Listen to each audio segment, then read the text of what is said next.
ದ್ರೌಪದಿಯ ಸ್ವಯಂವರ ಕಳೆದ ಬಳಿಕ ನಿಶ್ಚಿಂತೆಯಿಂದ ನಮಗೆ ಸಿಕ್ಕಿದಂತಹ ಭೋಗಭಾಗ್ಯವನ್ನು ಅನುಭವಿಸ್ತಾ ಇಂದ್ರಪ್ರಸ್ಥದಲ್ಲಿರುವಂತಹ ಹೊತ್ತು ನಾರದ ಮಹರ್ಷಿಗಳ ಆಗಮನ, ಅಣ್ಣ ತಮ್ಮಂದಿರೊಳಗೆ ಯಾವ ಕಾಲಕ್ಕಾದರೂ ಕ್ಲೇಶ ಬಂದೀತು. ಸುಂದಾಪ ಸುಂದರರ ಕತೆ ಬೇರೆ ಹೇಳಿದರು. ಒಬ್ಬಾಕೆ ಹೆಣ್ಣಿಗೆ ಬೇಕಾಗಿ ಅನ್ಯೋನ್ಯವಾದಂತಹ ಸಹೋದರಿಯವನ್ನು ಹೊಂದಿದವರು ಹೊಡೆದಾಡಿಕೊಂಡು ಸತ್ರು ಅಂತ. ಒಮ್ಮೆ ನಮಗೆ ನಗೆ ಬಂದಿತ್ತು. ಯಾಕಪ್ಪ ಈ ಕಥೆಯನ್ನೆಲ್ಲ ನಮ್ಮ ಮನೆಯಲ್ಲಿ ಹೇಳ್ತಾರೆ, ಆದರೆ ಕ್ರಾಂತದರ್ಶಿಗಳಾದಂತಹ ಋಷಿಮನಿಷಿಗಳು ಭವಿಷ್ಯತ್ತಿನ ನೋಟವನ್ನಿರಿಸಿಕೊಂಡೇ ಮಾತಾಡ್ತಾರೆ ಅಂತ ಅದರ ಗರ್ಭದಲ್ಲಿ ಹುದುಗಿರುವಂತಹ ಅರ್ಥಗಳು ಹೊರಗೆ ಬಂದಾಗ ನಮಗೆಲ್ಲ ಅರ್ಥ ಆಗುವುದು. ಇಲ್ಲದೆ ಇದ್ರೆ ರಾತ್ರಿ ಹೊತ್ತಿನಲ್ಲಿ ಚೋರರ ಬಾಧೆ, ಬ್ರಾಹ್ಮಣರು ಬೊಬ್ಬೆ ಹಾಕ್ತಾರೆ. ನಮ್ಮ ಮನೆಯಂಗಳದಲ್ಲಿ ಅಗ್ರಹಾರದಿಂದ ಗೋಸಂಪತ್ತು ಸೂರೆಯಾಗಿದೆ. ಎಂಥದ್ದು ಅಂತ, ಕಳ್ಳರಿಗೆ ಕದಿಯುವುದಕ್ಕೆ ಗೋವುಗಳ, ಅದು ಬ್ರಾಹ್ಮಣರ ಹಟ್ಟಿಯಲ್ಲಿದ್ದದ್ದು. ನಮಗೆ ಆಗ ಅರ್ಥ ಆಯ್ತು, ಇದು ರಾಜಕಾರಣ, ಬೇರೆ ಯಾರದ್ದು ಅಲ್ಲ, ನಮ್ಮವರೇ ಆದಂತಹ ಕೌರವರದ್ದು. ಧರ್ಮರಾಯನ ಆಳ್ವಿಕೆ ಸರಿ ಇಲ್ಲ ಅಂತ ಮಾಡಿಸುವುದಕ್ಕಾಗಿಯೇ ಇಂಥದ್ದೆಲ್ಲ ಮಾಡಿಸ್ತಾ ಇದ್ದಾನೆ. ಆದರೂ ಆಯುಧ ಹಸ್ತನಾಗಿ ಆ ಖಳರನ್ನು ಓಡಿಸಿ ಅವರಲ್ಲಿದ್ದಂತಹ ಧನಸಂಪತ್ತನ್ನು ಎಳೆದು ಎಲ್ಲ ಗೋವುಗಳನ್ನು ನಾನು ಕೊಡಿಸಿದೆ. ಆಗ ಸತ್ಯವಾಚನವನ್ನು ಹೇಳಿ ಮಂತ್ರಾಕ್ಷತೆಯನ್ನು ನನ್ನ ತಲೆಗೆ ಹಾಕಿ ಒಳ್ಳೆಯದಾಗು ಅಂತ ಆಶೀರ್ವದಿಸಿದರು ಬ್ರಾಹ್ಮಣರು. ಆದರೆ ನಾವು ನಮ್ಮೊಳಗೆ ಒಂದು ತಾಹವನ್ನು ಇರಿಸಿಕೊಂಡಿದ್ದೆವು.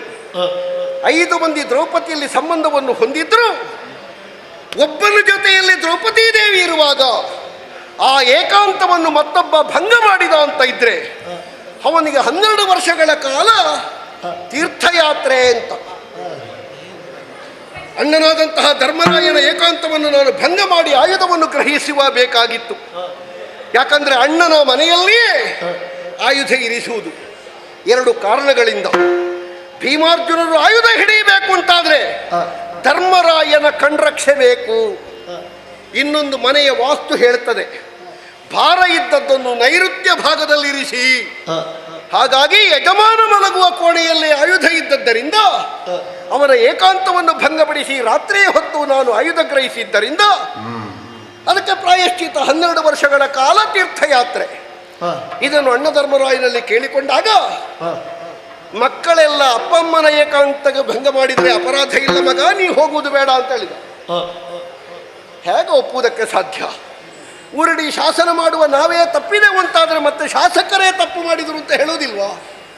ಅದಕ್ಕಾಗಿ ಹೇಗೋ ಅಣ್ಣನ ಮಾತನ್ನು ಕೇಳಿ 12 ತಿಂಗಳು 12 ವರ್ಷವನ್ನು ವರ್ಷಕ್ಕೆ 1 ತಿಂಗಳಂತೆ 12 ವರ್ಷಕ್ಕೆ 12 ತಿಂಗಳು ಅಂತ ಅವಧಿ ಮಾಡಿಕೊಂಡು ಸಾರಿಗಂಗೆಯ ಮೇಲೆ ಪ್ರಾತಸ್ಮರಣೀಯಳಾದಂತಹ ಮಾತೆ ಭಾಗೀರಥಿ, ಒಂದು ಕಾಲಕ್ಕೆ ಚಂದ್ರವಂಶದ ಸೊಸೆ ಭಾಗ್ಯದಾಹಿನಿ, ಅವಳ ಮಡಿಲಲ್ಲಿ ನಡೆಯುತ್ತಾ ಇರುವಾಗ ಸ್ನಾನ ಮಾಡುವ ಅಂತ ಕೆಳಗಿಳಿದೆ.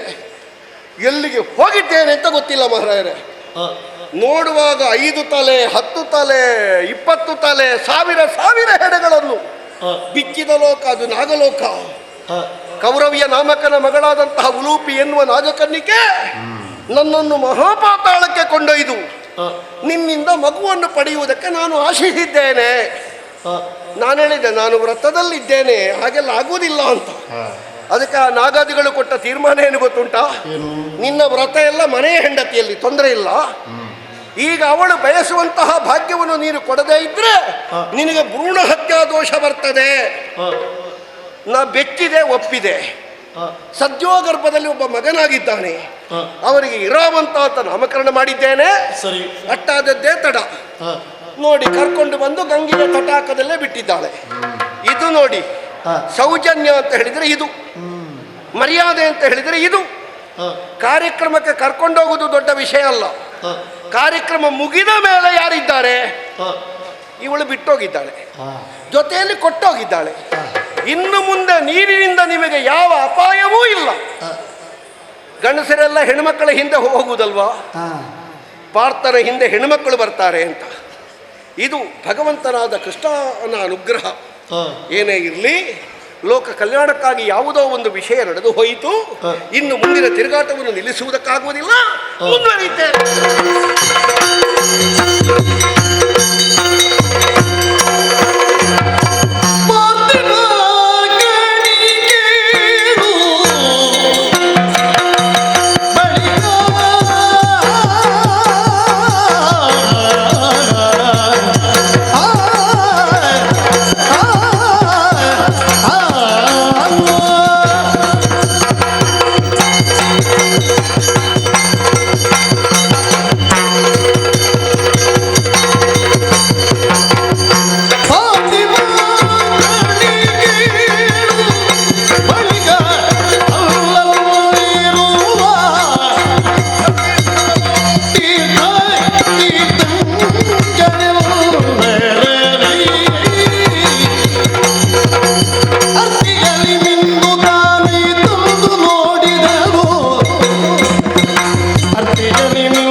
ಪಾರ್ಥಿವಾಗ್ರನಿ ಕೇಳು. ನಮ್ಮ ಬಗ್ಗೆ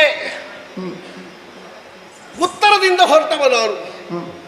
ಪೂರ್ವಕ್ಕೊಮ್ಮೆ ತಿರುಗಿದೆ, ಪಶ್ಚಿಮವನ್ನೊಮ್ಮೆ ಸಂಚರಿಸಿದೆ, ನೇರವಾಗಿ ದಕ್ಷಿಣದ ಕಡೆಗೆ ಇಳಿಯುತ್ತಾ ಬರ್ತಿದ್ದೇನೆ.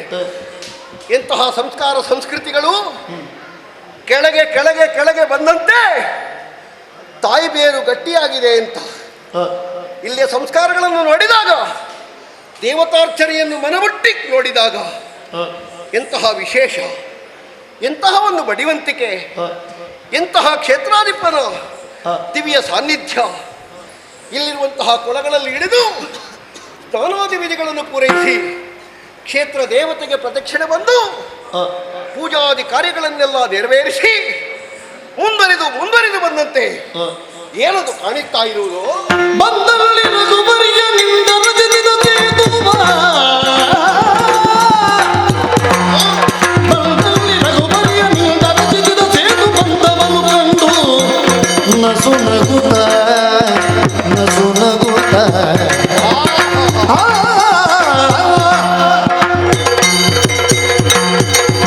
ಭರತ ಭೂಮಿಯ ತುತ್ತ ತುದಿ ಕೆಳಗೆ ಇನ್ನು ಸಮುದ್ರ, ಅಲ್ಲಲ್ಲಿ ಅಲ್ಲಲ್ಲಿ ಅಲ್ಲಲ್ಲಿ ಏನದು ದೊಡ್ಡ ದೊಡ್ಡ ಕಲ್ಲುಗಳು. ಹೋ ಹೋ ಹೋ ಹೋ ಹೋ ಹೋ ಹೋ. ಇದು ಅಂದು ಶ್ರೀರಾಮಚಂದ್ರ ಅಪ್ಪಣೆ ಕೊಡಿಸಿ ತಯಾರು ಮಾಡಿದಂತಹ ಸೇತುಬಂಧ. ನೀರನ್ನು ಕಟ್ಟಿಡಬಾರದು ಅಂತ ಹೇಳಿ ರಾಮನೇ ಕೆಲಸ ಕಾರ್ಯಗಳನ್ನೆಲ್ಲ ಮುಗಿಸಿ ಮತ್ತೆ ಉತ್ತರಕ್ಕೆ ಹೋಗುವಾಗ ಧನುಸನ್ನು ಊರಿ ಒಂದಾಗಿದ್ದಂತಹ ಕಡಲನ್ನು ಕಟ್ಟಿದಂತಹ ಸೇತುವೆಯನ್ನು 3 ತುಂಡು ಮಾಡಿದನಂತೆ. ಅದರ ಒಂದೊಂದು ತುಂಡುಗಳು ಕಾಣಿಸ್ತಾ ಇದೆ, ಅವಶೇಷಗಳು ಕಾಣಿಸ್ತಾ ಇದೆ. ಯಾವ ಕಾಲಕ್ಕೂ ಇಲ್ಲೊಂದು ಸೇತುವೆ ಇತ್ತು ಎನ್ನುವುದನ್ನು ಕುರುಹಾಗಿ ತೋರಿಸುವುದಕ್ಕೆ ಬೇಕಾದಷ್ಟು ಇಲ್ಲಿದೆ. ಎಂತಹ ವಾತಾವರಣ, ಎಂತಹ ಶುದ್ಧವಾದ ಗಾಳಿ. ಸಮುದ್ರದಲ್ಲಿ ಒಂದು ಬದಿಯಿಂದ ಕಪ್ಪು ನೀರು, ಮತ್ತೊಂದು ಬದಿಯಿಂದ ಕೆಂಪು ನೀರು. ಹಾಕೊಳ್ಳಿ, ಸೂರ್ಯನ ಉದಯವಾಗಲಿ ಸೂರ್ಯನ ಕಂತುವಿಕೆಯಾಗಲಿ ಇಲ್ಲಿ ನಿಂತವರಿಗೆ ಚೆನ್ನಾಗಿ ಕಾಣುತ್ತದೆ. ಬಹುಶಃ ಇದೊಂದು ವಿಶೇಷವಾದ ವಿಷಯ ಇರಬಹುದು. ಏನೇ ಇರಲಿ, ಇಲ್ಲಿಯ ಕ್ಷೇತ್ರಾದಿ ದೇವತೆ ನಾವು ಕೇಳಿದ್ದೇವೆ ಈ ಕ್ಷೇತ್ರದ ಬಗ್ಗೆ. ರಾವಣ ಪ್ರೇತ ರೂಪದಲ್ಲಿ ಬಂದು ರಾಮನಿಗೆ ಶರಣು ಕೇಳಿ ನನಗೊಂದು ಮೋಕ್ಷಕ್ಕೆ ಶಿವಾಲಯವಾಗಬೇಕು ಅಂತ ಕೇಳಿಕೊಂಡದ್ದಂತೆ. ಹಾಗಾಗಿ ಹೊರಗೆ ಹನುಮದೀಶ್ವರ ಲಿಂಗ, ಒಳಗೆ ರಾಮನ ಜೊತೆಯಲ್ಲಿ ಈಶ್ವರಲಿಂಗ, ರಾಮೇಶ್ವರ ಲಿಂಗ. ಒಂದು ಹನುಮಂತ ತಂದು ಹಾಕಿದ್ದು, ಅದು ಧ್ವಜಸ್ತಂಭದ ಬುಡದಲ್ಲಿ ಉಂಟು. ಮತ್ತೊಂದು ಸೀತಾದೇವಿಯಿಂದ ಮಳಲಲ್ಲೇ ತಯಾರು ಮಾಡಿದಂತಹ ಲಿಂಗ ಒಳಗೆ. ಏನೇ ಇರಲಿ, ಈ ಸಮುದ್ರದಲ್ಲಿ ಒಂದು ಸ್ನಾನ ಮಾಡಿ ದೇವರಿಗೆ ಅರ್ಚನೆಯನ್ನು ಮಾಡಿ ಮತ್ತೆ ಮುಂದಿನ ಕೆಲಸ ನೋಡು.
ವಂದಿಸಿ ಎಲ್ಲ ಪೂಜಾ ವಿಧಿಗಳನ್ನು ಪೂರೈಸಿ ಹೊರಗೆ ಬರುವಾಗ ಈ ಕ್ಷೇತ್ರದ ಬಗ್ಗೆ ಮತ್ತಷ್ಟು ಇನ್ನಷ್ಟು ಕೇಳಬೇಕು ಎನ್ನುವಂತಹ ಕುತೂಹಲ ನನಗೆ ಮೊದಲಿಂದಲೂ ಹಾಗೆ. ನನ್ನ ವಿದ್ಯಾರ್ಥಿ ಜೀವನದಲ್ಲೇ ಹಾಗೆ ನಾನು ಯಾವುದಾದರೊಂದು ಸ್ವಲ್ಪ ಗೊತ್ತಾದರೆ ಅದು ಪೂರ್ತಿ ಏನುಂಟು ಎಷ್ಟುಂಟು ಅಂತ ಗೊತ್ತಾಗದೆ ನನಗೆ ನಿದ್ದೆ ಬರಲಿಕ್ಕೆ ಇಲ್ಲ. ಒಬ್ಬರು ಮಾತಾಡುವುದಿಲ್ಲ ಅಂತ, ಈ ದೇವಸ್ಥಾನಕ್ಕೆ ಬರುವವರಿಗೆಲ್ಲ ಹೊತ್ತೇ ಇಲ್ಲ ಅಂತ. ಅವರಷ್ಟಕ್ಕೆ ಅವರು ಏನು ಮಾತಾಡಿದ್ರು ಏನು ಮಾತಾಡಿಸಿದ್ರು ಅಲ್ಲ, ನನ್ನ ಭಾಷೆ ಬರುವುದಿಲ್ವ ಇಲ್ಲಿ? ಯಾರಲ್ಲಪ್ಪ ಮಾತಾಡೋದು? ಒಂದು ಸ್ವಲ್ಪ ನಿತ್ತು ವ್ಯವಹರಿಸುವವರಲ್ಲಾದರೆ ಮಾತಾಡಬಹುದು. ಬಹಳ ನೋಡಿದೆ ನಾನು, ನನಗೆ ಕಾಣುವುದಿಲ್ಲ. ಓ, ನನಗೆ ಕಾಣಬೇಕು ಅಂತಾದರೆ ಬಾಕಿದ್ದವರಿಗೆ ಕಂಡಷ್ಟೇ ಕಾಣುವುದಲ್ಲ ನನಗೆ. ಅಂಗಾರಪರ್ಣನಿಂದ ವಿಶಿಷ್ಟವಾಗಿ ಚಾಕ್ಷುಷಿ ಎನ್ನುವಂತಹ ವಿದ್ಯೆಯನ್ನು ನಾನು ಪಡೆದುಕೊಂಡವ. ಎಂತಹ ಸೂಕ್ಷ್ಮ ಇದ್ರೂ ನನಗೆ ಕಾಣ್ತದೆ. ನೋಡುವ ಆ ವಿದ್ಯಾ ಪ್ರಯೋಗ ಪ್ರದರ್ಶನದಿಂದ ಒಂದು ಸ್ವಲ್ಪ ಸೂಕ್ಷ್ಮವಾಗಿ ನೋಡಿದರೆ ಯಾರಾದರೂ ಸಿಗ್ತಾರ? ಆರು ವನಚರ ನೀನು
ದುಡಿದ ನಾಗ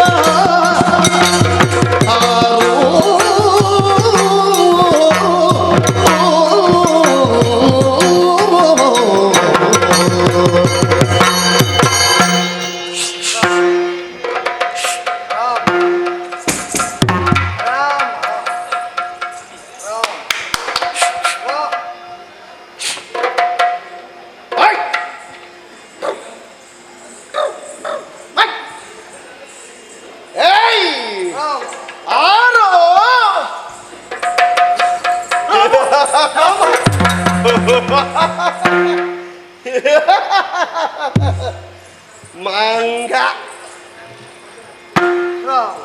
ಕಾಮಕ್ರೋಧ ಲೋಭ ಮೋಹ ಮದ ಮತ್ಸರಗಳೆನ್ನುವಂತ ಆರೂ ಇಲ್ಲ ಇವನಿಗೆ. ಹೊಯ್ಗೆಯಲ್ಲಿ ಕಾಲಿಡ್ಲಿಕ್ಕೆ ಸಾಧ್ಯ ಇಲ್ಲ. ಬಿಸಿಯಾಗಿ ನಾನಿಲ್ಲಿ ನೃತ್ಯಾಭ್ಯಾಸ ಮಾಡ್ತಾ ಇದ್ದೇನೆ. ಇವ ನೋಡಿ, ಇವನಿಗೆ ಹಿಂದೆ ಏನು ಸ್ಪರ್ಶ ಜ್ಞಾನವೇ ಇಲ್ವಾ ಅಂತ. ಹಿಂಭಾಗ ಯಾವ ಕೆಲಸವೂ ಮಾಡುವುದಿಲ್ಲ ಕಾಣ್ತದೆ. ಹೊಯ್ಗೆಯಲ್ಲಿ ಬಿತ್ತುಕೊಂಡಿದ್ದೇನತ್ತಲಾಗಿ. ಓಯ್ ಓಯ್ ವನಚರ, ನೀನು ಯಾರು ಅಂತ.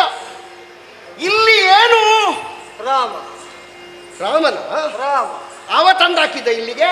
ರಾಮ ಕಾಡಿನಲ್ಲಿರಬೇಕಾದಂತಹ ನೀನು ವನದಿ ತೀರದಲ್ಲಿ ಗುಂಪು ಬಿಟ್ಟ ಮಂಗನೋ, ಯಾರಾದರೂ ಹೊಟ್ಟೆ ತುಂಬಿಸುವುದಕ್ಕೆ ಸೊಂಟಕ್ಕೆ ಹಗ್ಗ ಹಾಕಿ ಕುಣಿಸ್ತಾ ಇದ್ದು ನಿನಗೆ ಕುಣಿಯುವುದಕ್ಕಾಗುವುದಿಲ್ಲ ಅಂತ ಬಿಟ್ಟು ಹೋದ ಅಲ್ಲ, ಗುಂಪಿನಲ್ಲಿದ್ದಂತಹ ನಿನ್ನನ್ನು ಏನೋ ತಪ್ಪು ಮಾಡಿದೆ ಎನ್ನುವುದರಿಂದ ಹೊಡೆದು ಕಳಿಸಿದ್ದ.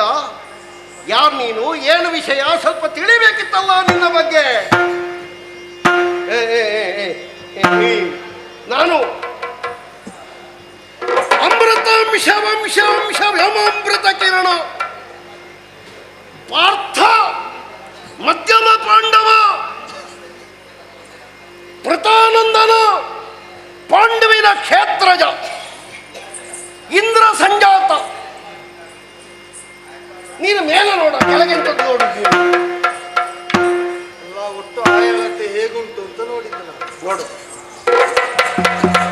ಸರಿ ಉಂಟಾ? ಹೊರಗಿಂದ ಒಳಗೂ ಸರಿ ಉಂಟು. ಗೊತ್ತಿಲ್ಲ, ನಿನಗೆ ಗೊತ್ತಿಲ್ಲದ್ದು ನನಗೆ ಗೊತ್ತುಂಟು. ನಿನಗೆ ಗೊತ್ತಿಲ್ಲದ್ದು ನೀನು ಕೇಳಿದೆ. ನೀನು ಯಾರು? ಉತ್ತರ ಬೇಕೆಯಾ? ಬೇಕೆ. ಉತ್ತರ ಹೇಳಿದ್ರೆ ಹೋಗ್ತೀಯಾ? ಸರಿ ಇದ್ರೆ ಹೋಗ್ತೇನೆ. ನಾನು ತಪ್ಪು ಹೇಳುವುದಿಲ್ಲ. ತಪ್ಪು ಹೇಳದೇ ಇದ್ರೆ ನನಗೆ ಯಾಕೆ ಅಂದ್ರೆ ನನ್ನ ಒಳಗಿರುವುದು ಸರಿ. ನಾನು ನೀನು ಪ್ರಾಣರೂಪನಿಪ ವಾಯುವೇ ಜನಕ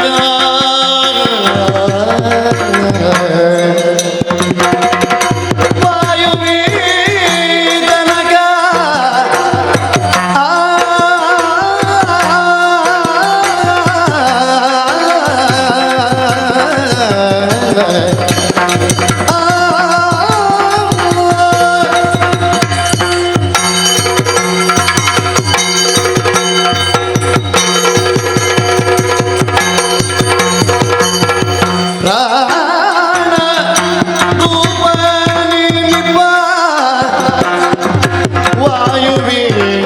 ಜನಕ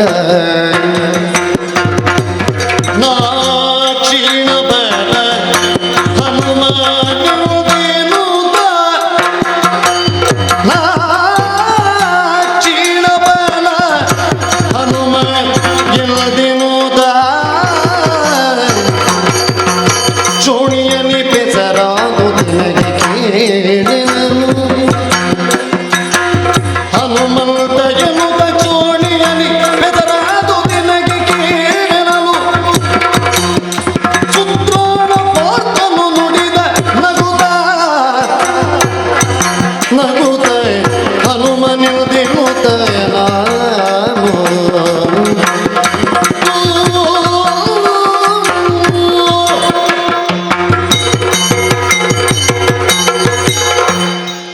ಅಯ್ಯೋ ಮಹಾನುಭಾವ, ಏನು?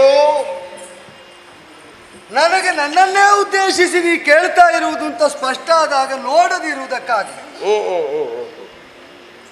ಕೇಳಿದ ನೀನು ಒಂದು ಹಿನ್ನೆಲೆ ಹೇಳಿ. ಹೌದು, ಚಂದ್ರವಂಶೀಯ ಗೊತ್ತಾಯ್ತು. ಅಮೃತಾಂಶ ಅಂಶ ವಂಶ ವ್ಯೋಮಾಮೃತ ಕಿರಣ.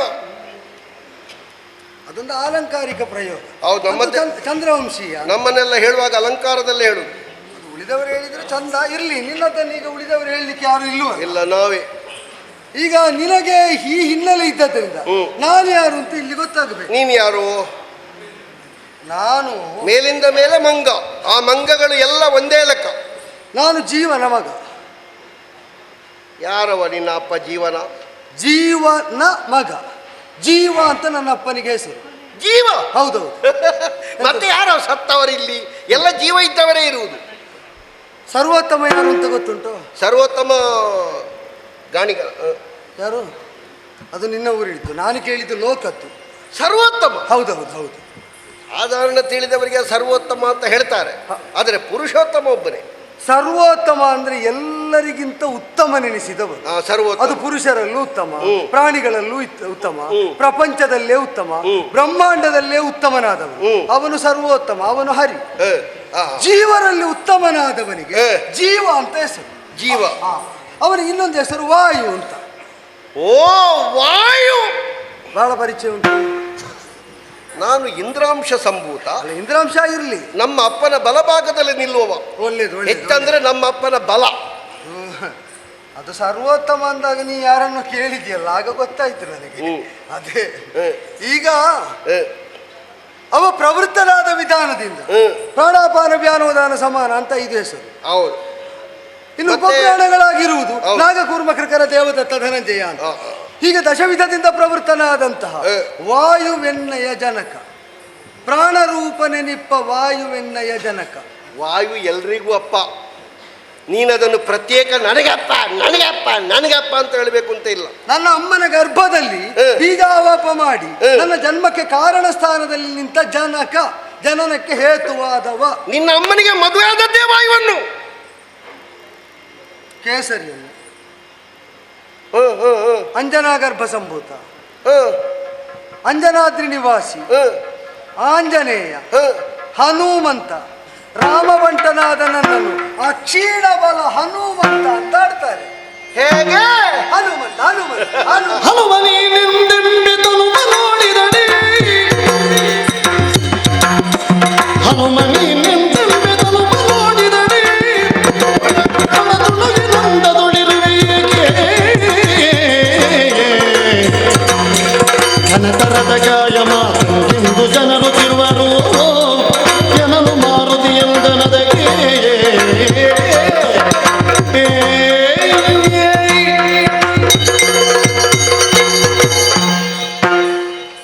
ದೊಡ್ಡವನ ಹೆಸರು ಹೇಳಿ ಪಾಪದವ ಬೇಡಿತಿಂದ ಅಂತ ಒಂದು ಮಾತುಂಟು. ನಾನು ನಿನ್ನಲ್ಲಿ ಬೇಡ್ಲಿಕ್ಕೆ ಬರಲಿಲ್ಲಲ್ಲ, ಹೆಸರು ಪರಿಚಯ ಹೇಳುತ್ತ ನೀನಲ್ವ ಬೇಡಿದ್ದು.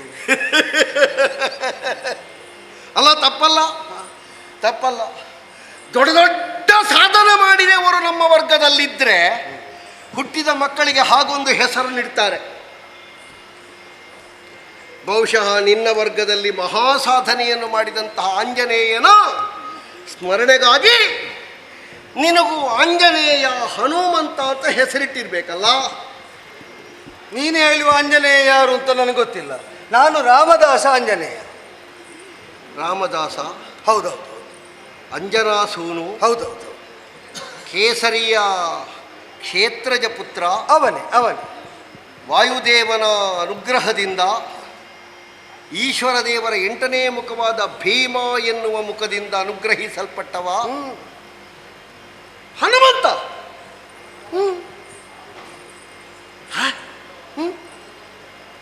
ನಮಗೆ ಚೆನ್ನಾಗಿ ಪಾಠ ಆಗ್ತದೆ ರಾಮಾಯಣದ್ದು. ಒಳ್ಳೇದು. ಸಂಜೆ ಹೊತ್ತಿನಲ್ಲಿ ಶ್ರೀರಾಮ ಜಯ ರಾಮ. ಬಾಲಕರಾಗಿರುವಾಗಂತೂ ಬಹಳ ಆಸಕ್ತರಾಗಿ ನಾವು ನೀನು ರಾಮಾಯಣ ಕೇಳಿದ್ಯಾ? ಕೇಳಿದ್ದಲ್ವೋ. ನಾವೆಲ್ಲ ಪ್ರವಚನ ಮಾಡ್ತೇವೆ ರಾಮಾಯಣದ ಬಗ್ಗೆ. ರಾಮ ರಾಮಕಥಾ ಪ್ರವಚನ. ನಮ್ಮ ಅಣ್ಣೊಬ್ಬ ಧರ್ಮರಾಯ ಅಂತ ಇದ್ದಾನೆ. ಸ್ವಲ್ಪ ಹೇಳು, ಸ್ವಲ್ಪ ಹೇಳು. ಧರ್ಮರಾಯ ಅಂತ ಇದ್ದಾನೆ. ನೀನು ಹೇಳು, ನಾನು ಕೇಳ್ತೇನೆ. ಇಲ್ಲೋ, ರಾಮಾಯಣ ಹೇಳು. ರಾಮಾಯಣದಲ್ಲಿ ನಾವು ಕೇಳಿದ ಹಾಗೆ ಒಬ್ಬ ಹನುಮಂತ ಅಂತ ಬರ್ತಾನೆ. ಸುಂದರಕಾಂಡದಲ್ಲಿ ಭಾರಿ ಕೆಲಸ ಅವನದ್ದು. ಅವನನ್ನು ಹುಟ್ಟಿದಾಗ ಸುಂದರ ಅಂತ ಹೆಸರು ಇತ್ತಂತೆ. ಸುಂದರ. ಹೌದು. ಆಮೇಲೆ ಸೂರ್ಯನನ್ನು ಹಣ್ಣು ಅಂತ ಭಾವಿಸಿ ಭ್ರಮಿಸಿ ಹಾರಿದಾಗ ಇಂದ್ರನ ವಜ್ರಾಘಾತಕ್ಕೆ ಒಳಗಾಗಿ ಒಮ್ಮೆ ಸತ್ತನಂತೆ. ಹನುಮಂತರದ್ದು ಬಿಟ್ಟು ನೀ ರಾಮನದ್ದು ಹೇಳು. ಶ್ರೀರಾಮಚಂದ್ರ. ಇಲ್ಲ ಇಲ್ಲ, ನನಗೆ ಬೇಕಾದದ್ದು ಹನುಮಂತ. ಹನುಮಂತ ರಾಮನಿದ್ದರಿಂದ ಹನುಮಂತ. ನೀನೀಗ ರಾಮ ಅಂತ ಹೇಳಿಲ್ಲಲ್ಲ, ಹನುಮಂತ ಅಂತ ಹೇಳಿದ್ದಲ್ವ? ನನ್ನ ಹೆಸರು. ಈಗ ಅಲ್ಲಿ ವಿಶ್ಲೇಷಣೆ. ರಾಮಾಯಣ ಓದಿದ್ದಲ್ವ, ರಾಮನದ್ದು ಹೇಳು. ಇಲ್ಲ, ಅದರಲ್ಲಿ ರಾಮನ ವಿಷಯದಲ್ಲಿ ಈ ಹನುಮಂತ ಆಗಾಗ ಸಿಗ್ತಾನೆ. ನೀನು ಹನುಮಂತ. ಈಗ ನಾನು ನಿನಗೆ ರಾಮಾಯಣ ಹೇಳಬೇಕು ಅಂತ ಇದ್ರೆ ನನಗೆ ಒಂದಂತೂ ಸ್ಪಷ್ಟ ಆಗ್ಬೇಕು, ನೀನು ಹನುಮಂತ ಹೌದು ಅಲ್ವಾ ಅಂತ. ಹೇಳಿದ್ರಲ್ಲ, ಸುಳ್ಳು ಹೇಳೋ ಪ್ರಶ್ನೆ ಅಂತಲ್ಲ. ಮತ್ತೆ ಭೀಕರವಾದಂತಹ ಕಳೆ ಬರಹ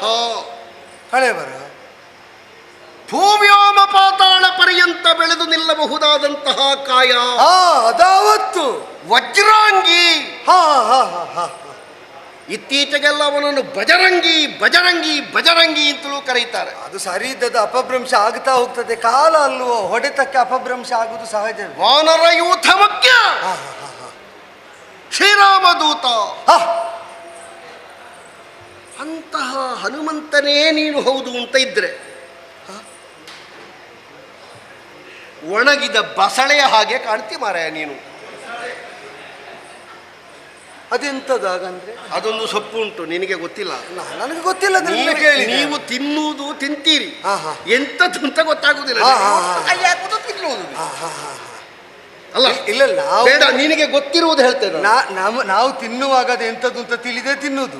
ಆದ್ರೆ ನಾವು ಅದನ್ನ ಎಂತದ್ದು ಅಂತ ತಿಳಿದಿದ್ದೇವೋ ಹಾಗೆ ನೀವು ತಿಳಿದಿರುವುದಿಲ್ಲ, ನೀವು ಬೇರೆ ಹೆಸರಿಟ್ಟುಕೊಂಡಿರ್ತೀರಿ. ಇರ್ಲಿ ಅಷ್ಟೇ. ಈಗ ನಿನಗೆ ಗೊತ್ತಿದ್ದದ್ದು ಹೇಳ್ತೇನೆ. ಎಂತದ್ದು? ಶುಂಠಿ ಗೊತ್ತುಂಟ ನಿನಗೆ? ಹೌದು. ಏನು ಗೊತ್ತಿಲ್ಲ. ಒಣಗಿದ ಶುಂಠಿಯ ಹಾಗೆ ಕಾಣ್ತೀನಿ ನಾನು. ನಿನ್ನನ್ನು ಅದಕ್ಕಿಂತ ಹೆಚ್ಚು ವರ್ಣಿಸಲಿಕ್ಕೆ ನನಗೆ ಬರುವುದಿಲ್ಲ. ಅಂತೂ ಹನುಮಂತ ಎನ್ನುವನ ಬಗ್ಗೆ ಭವ್ಯವಾದ ದಿವ್ಯವಾದ ಒಂದು ನೆಲೆಯನ್ನು ತಿಳಿದಿರುವಂತಹ ನಾವುಗಳು ನಿನ್ನನ್ನು ಹನುಮಂತ ಅಂತ ಯೋಚನೆ ಮಾಡುವುದಕ್ಕೆ ಸಾಧ್ಯವಾಗುವುದಿಲ್ಲ. ಹನುಮ ನೀನೆಂದೆಂಬೆ ತನುವ ನೋಡಿದರೆ ಬಡ ಜುಣುಗಿನಂದಿರುವೆ, ಅವನೇ ಹೌದು ಅಂತ ಇದ್ರೆ ಯಾಕೆ ಹೀಗೆ? ಏನು ಹೀಗೆ? ನೀನು ಕೇಳಿದ ರಾಮಾಯಣದಲ್ಲಿ, ಓದಿದ ರಾಮಾಯಣದಲ್ಲಿ, ಪ್ರವಚನ ಮಾಡಿದ ರಾಮಾಯಣದಲ್ಲಿ ಇದಕ್ಕುತ್ತರ ಸಿಕ್ಕಲಿಲ್ಲ. ಇಲ್ಲ, ಅದಕ್ಕುತ್ತರ ಅಲ್ಲಿ ಉಂಟು. ನೋಡಿದ್ಯಾ? ಎಂತದು? ಕೇಳಿಯನಮ್ಮ ತನು ಬಡವಾದುದ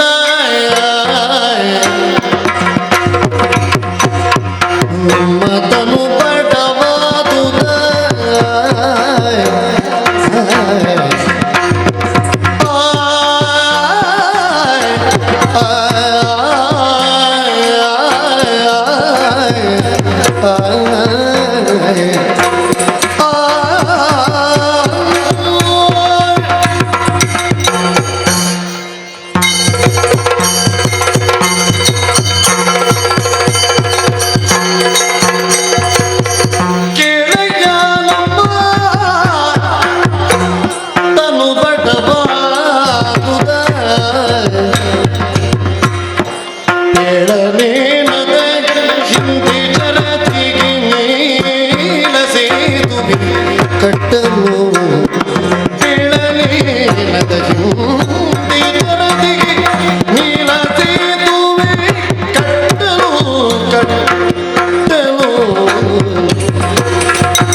ನಿನಗೆ ಬಸಳೆ ಗೊತ್ತುಂಟು, ಶುಂಠಿ ಗೊತ್ತುಂಟು.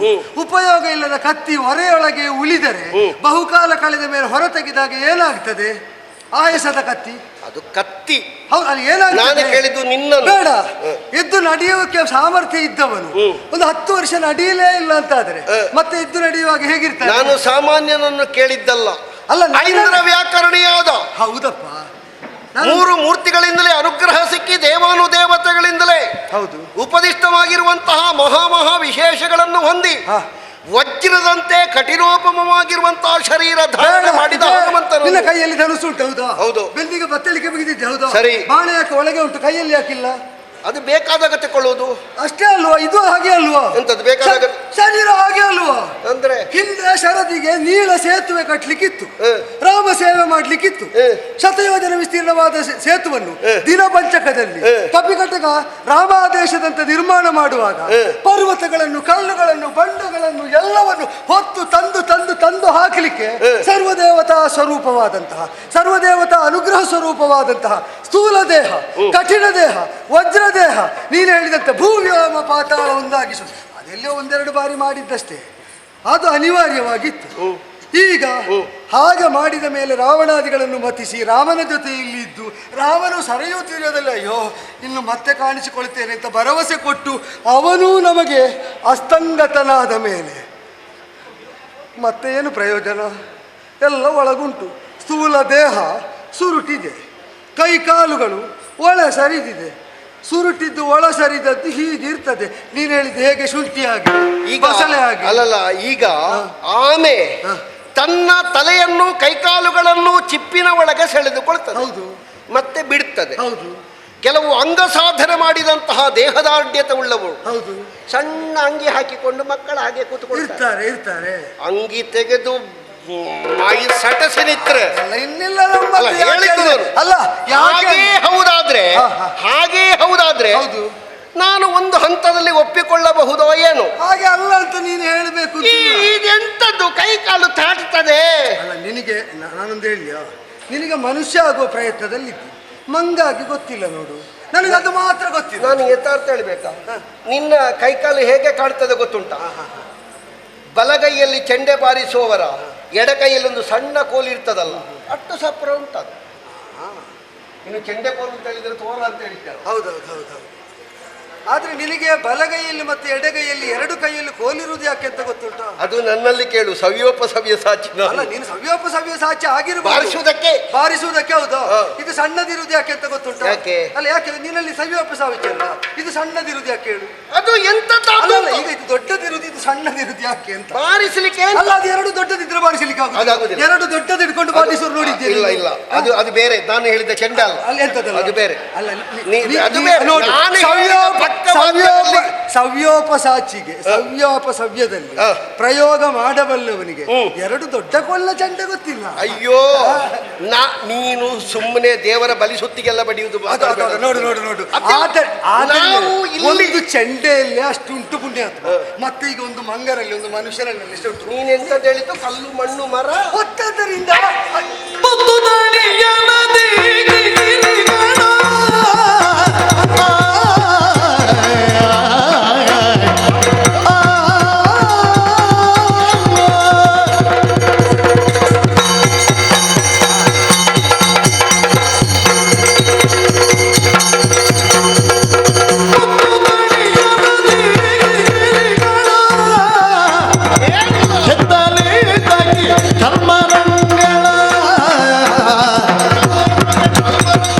ಮತ್ತೆ ಬಳಲುವುದೇಕೆ ಸೇತುವೆ ಬಿತ್ತರಿ ಪಡೆ,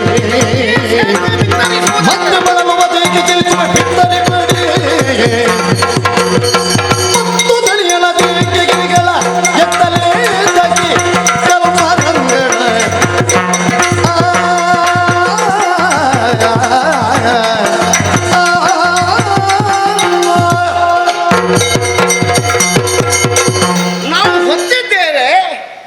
ನಾವು ಹೆಗಲು ಕೊಟ್ಟು ತಂದಿದ್ದೇವೆ, ನಾವು ಉರುಳು ಸೇವೆಯಲ್ಲಿ ಇಲ್ಲಿಗೆ ತಂದು ಹಾಕಿದ್ದೇವೆ. ಸುಮ್ಮನೆ ಬೇರೆ ಏನು ಕೆಲಸ ಇಲ್ವಾ ನಿನಗೆ? ಮಾತಾಡ್ತಾನೆ. ಏನು ಶರದಿ, ಎಷ್ಟು ಸೇತುವೆ, ಹೇಗೆ ನಮ್ಗೆ ಗೊತ್ತುಂಟು. 100 ಯೋಜನ ವಿಸ್ತಾರವಾದಂತಹ ದಕ್ಷಿಣ ಸಮುದ್ರಕ್ಕೆ ಸೇತುವೆ, 100 ಯೋಜನ ಉದ್ದ, 10 ಯೋಜನ ಅಗಲ, ಸಾಧಾರಣ 3 ಯೋಜನ ದಪ್ಪ ಅಂತ ಲೆಕ್ಕ ಹೇಳ್ತಾರೆ. ಕಟ್ಟುವುದಕ್ಕೆ ಇದ್ದದ್ದೆಷ್ಟು? 77 ಕೋಟಿ ಕಪಿನಾಯಕರು, 18 ಅರ್ಬುದ ವಾನರ ಸೇನೆ. ಬೇಕಾ? ಸುಮ್ಮನೆ ಕೆಲಸ ಮಾಡಿದವರೇ ಮಾಡಿದ್ದಾರೆ, ಬಾಕಿದವರು ಎಂಥದ್ದು ಮಾಡಲಿಲ್ಲ. ನನಗೊಂದು ಕತೆ ನೆನಪಾಗ್ತದೆ. ಸಂಬಂಧ ಇದ್ದದ್ದು ಮಾತ್ರ ಮಾತಾಡು. ಎಂಥದ್ದು ಸಂಬಂಧ ಇದ್ದದ್ದು? ಬೇಡದಿದ್ದದ್ದು ಮಾತಾಡಬೇಡ. ಕೇಳಿದ್ದಕ್ಕೆ ಉತ್ತರ ಸಿಕ್ಕಿದ್ರೆ ಹೋಗುವುದೊಳ್ಳೆ. ಇಲ್ಲ, ವಿಮರ್ಶೆ ಉಂಟಿಲ್ಲಿ. ಯಾರಿಗೆ ಯಾರಿಗೆ ಬೇಕೋ ವಿಮರ್ಶೆ. ವಿಮರ್ಶಾತೀತವಾದದ್ದು ರಾಮನ ಸೇತು, ರಾಮನ ಕರ್ಮ. ಸುಮ್ಮನೆ ನೀನು ಬೇಡ್ದಿದ್ದದ್ದು ಮಾಡಬೇಡ. ದೇವಸ್ಥಾನದಲ್ಲಿ ಧ್ವಜಸ್ತಂಭ ಹಾಕ್ತಾರೆ, ಎಲ್ಲಿಂದಲೋ ಅದನ್ನು ಹೊತ್ತುಕೊಂಡು ಬರುವುದು. ಎದುರುಗದ್ದೆಗೆ ಬರುವಾಗ ಬಹಳ ಭಾರ ಆಯ್ತಂತೆ. ಒಬ್ಬ ಹಿರಿಯ ಮುಸದ್ದಿ ಅಂಗಳಕ್ಕೆ ಬಂದ ಮೇಲೆ ನೋಡಿದ, ಕೆಲವರದ್ದು ಕಾಲು ಒದ್ದೇ ಆಗಲಿಲ್ಲ. ಯಾಕೆ ಭಾರ ಆಯಿತು ಕೇಳಿದ್ರೆ, ಅದು ನಿನ್ನ ಊರಿನ ಎಲ್ಲ ನೇತಾಡಿಕೊಂಡದ್ದು. ಮಂಗಗಳು ಹಾಗೆ ಸುಮ್ಮನೆ ರಾಮ ರಾಮ ಅಂತ ಹೇಳಿ ಬಾಕಿದ್ದವರನ್ನು ಇಲ್ಲಿ ಮಂಗ ಮಾಡ್ಲಿಕ್ಕೆ ನಿಂತದ್ದು. ಅದೇನು ಗೊತ್ತುಂಟ, ಪೊತ್ತು ದಣಿಯಲಾದೇಕೆ? ಬುದ್ಧಿವಂತರಾದ್ರೆ ಕೆಲಸ ಹಗುರ ಆಗ್ತದೆ. ಬುದ್ಧಿವಂತಿಕೆ ಹೆಚ್ಚಾದವರ ಊರಿನಲ್ಲಿ ಆದ್ರೆ ಹೀಗೆಲ್ಲ. ನಿಮ್ಮಂತ ಮಂಗಗಳನ್ನು ಸುಮ್ಮನೆ ದುಡಿಸುವುದಕ್ಕೆ, ಚಾಪಲ್ಯ ಚಾಂಚಲ್ಯವೇ ಮೈವೆತ್ತಿರುವಂತಹ ನಿಮ್ಮನ್ನು ಈ ಮಕ್ಕಳು ಜೋರು ಗಲಾಟೆ ಮಾಡಿದರೆ ಕಡ್ಲೆಕಾಯಿ ಹಾಕುವುದು ಹೆಕ್ಕಿ ಮಗ ಅಂತ. ಹಾಗೆ ರಾಮ ಗೊತ್ತಿಲ್ಲದೆ ಅಲ್ಲ ಈ ಸೇತುವೆ ಕಟ್ಟಲಿಕ್ಕೆ ಹೀಗೆಲ್ಲ ಕಷ್ಟ ಬರಬೇಕಾ? ಬಾಯಲ್ಲಿ ಹೇಳುವುದೇ ಮತ್ತೆ.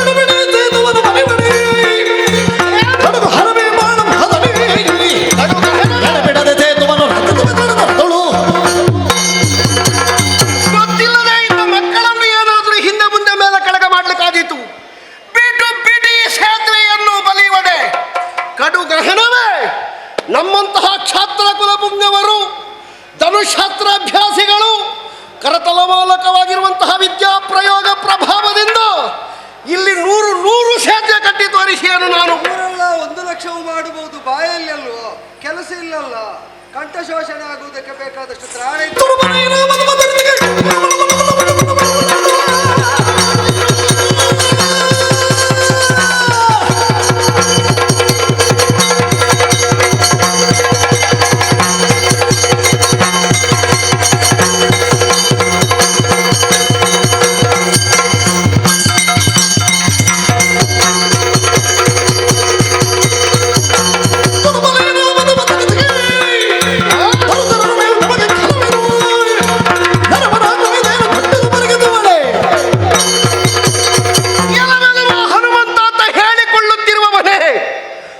ನೈರಾವತವ ತರಿಸಿ ದೇವೇಂದ್ರ ಮಹಾನುಭಾವರಲ್ಲಿ ಪತ್ರ ಮೂಲಕವಾಗಿ ಯಾಚಿಸಿದ ಯೋಚಿಸಿದ ವಿಷಯ ಸಂಪತ್ತು ನಾನು ಬಲ್ಲಿದಿರುವಂತಹ ಬಾಣದ ಏಣಿಯ ಮೂಲಕವಾಗಿ ಇಳಿದ ಘಟನೆ, ಗಜಲೋಹಿ ಐರಾವತ ಪ್ರಸಂಗ ಏನು ಅರ್ಜುನ ಅಂತ ಗ್ರಹಿಸಿದೆ.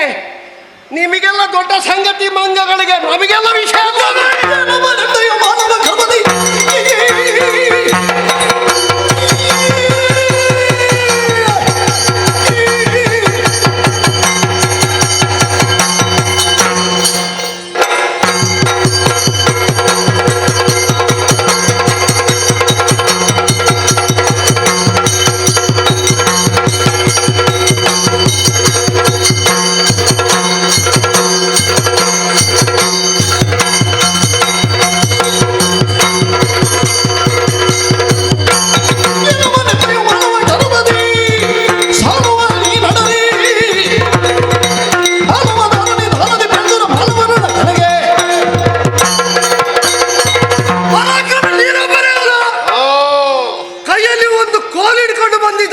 ನನ್ನದು ದೊಡ್ಡದು ಅಂತ ಹೇಳುವುದಕ್ಕೆ. ಇದು ಕೋಲ ಮತ್ತೆಂತದು? ಧನುಸ್ಸು. ಎಂತದ್ದು ಧನುಸ್ಸು? ಅಂತದ್ದು ಎಷ್ಟೇ ಇದ್ದರು ಮತದ ಮಹಾಮೇರುವನ್ನು ಅಡರಿ ನಿಂತಹ ಹುಲುಮಾನವ ನಿನಗೆ ಬಿಚ್ಚಲಿಕ್ಕೆ ಆಗ್ತದೆ? ನಿನಗೆ ಎಂತದಾಗ್ತದೆ? ರಾಮ ಸಾಧನೆ, ರಾಮ ನಿರ್ಣಯ, ರಾಮ ಭಕ್ತರ ಸೇವೆ ಕ್ಷುಲ್ಲಕವಾಗಿ ಕಾಣ್ತದೆ. 77 ಕೋಟಿ ಕಪಿನಾಯಕರು, 18 ಅರ್ಬುದ ದ್ರಾಕ್ಷಿ, ಅದರಲ್ಲಿ ಒಬ್ಬ ನಾನು. ಅಂತಹ ನಾನು ನೀನು ಆಳುವದಾರೋ ನಿಧಾನದಲ್ಲಿ ಯೋಚಿಸಿ ಬೇಳು. ನಿನ್ನ ವರ್ಗದಲ್ಲಿ, ಮಾನವ ವರ್ಗದಲ್ಲಿ ಮಾತ್ರ ಅಲ್ಲ, ಮೇಲಿದ್ದ ಸುರ ವರ್ಗದಲ್ಲಿ, ಕೆಳಗಿದ್ದ ನಾಗ ವರ್ಗದಲ್ಲಿ, ಸುರಮಾನವರೊಳಗೆನಗೆ ಯಾರಿದ್ದಾರೆ? ಸಮಗ್ರ ಭೂಖಂಡವೇ ರಾಮ ಸಂಕಲ್ಪಕ್ಕೆ ವಿರೋಧ ಆದರೆ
ಅಂತ ಬಾಯಿಗೆ ಬಂದಂತೆ ಗಳಹುವುದಲ್ಲ. ರಾಮ ಸಂಕಲ್ಪ ಅತ್ಯಂತ ಸಮುಚಿತವಾಗಿ ಯಾರಿಂದ ಯಾವುದು ಹೇಗೆ ಎಲ್ಲಿ ಎಷ್ಟು ಈ ನಿರ್ಣಯ ಹೊಂದಿದ್ದು. ಅದರಲ್ಲಿ ಒಂದು ಬಿಂದು, ಒಂದು ವಿಸರ್ಗ, ಒಂದು ವಾಕ್ಯ ಬದಲಾವಣೆಗೆ ಅರ್ಹವಾದದ್ದಲ್ಲ. ಬದಲಿಸ್ತೇನೆ ಅಂತ ನೀನು ಹೊರಟು ಕಟ್ಟುವುದು ಯಾವುದರಿಂದ ಅಂತ ಹೇಳಿದೆ? ನೀನು ಸುಮ್ಮನೆ ಬಾಯಿಯಲ್ಲಿ ಮಾತಾಡುದು. ಭೂಮಿಯನ್ನು ತಿಂದರೆ ನೀನು ನಿಲ್ಲುವುದಿಲ್ಲ. ನೀ ಕಟ್ಟುವುದು ಅಂತ ಹೇಳಿದೆ ಯಾವುದರಲ್ಲಿ? ನೀನು ನಿಲ್ಲುವುದಿಲ್ಲ. ಹೊಸ ಭೂಮಿ ಸೃಷ್ಟಿ ಮಾಡಿ ಎಲ್ಲ ಸುಮ್ಮನೆ. ಎಂತದ್ದು ಸುಮ್ಮನೆ? ನೀನು ಕಟ್ಟುವುದೆಂತದ್ದು? ನಾನು ಶರಮುಖದಿಂದ ಯಾವುದರಲ್ಲಿ? ಬಾಣದಿಂದ. ಆ ಕೋಲಿನಲ್ಲಿ ಅಲ್ವಾ ಶರಾದು. ನೀನು ದೊಡ್ಡದರಲ್ಲಿ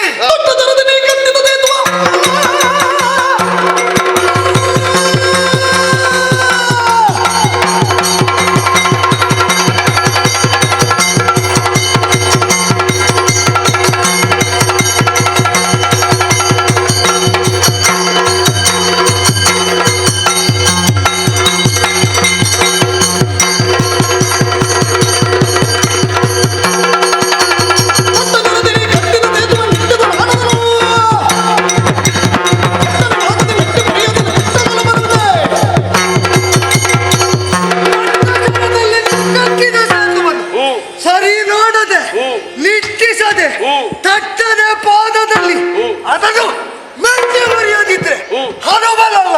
ಮೂರು ಬಾರಿಗೆ ಕೈ ಬೆಳೆದರನ್ನು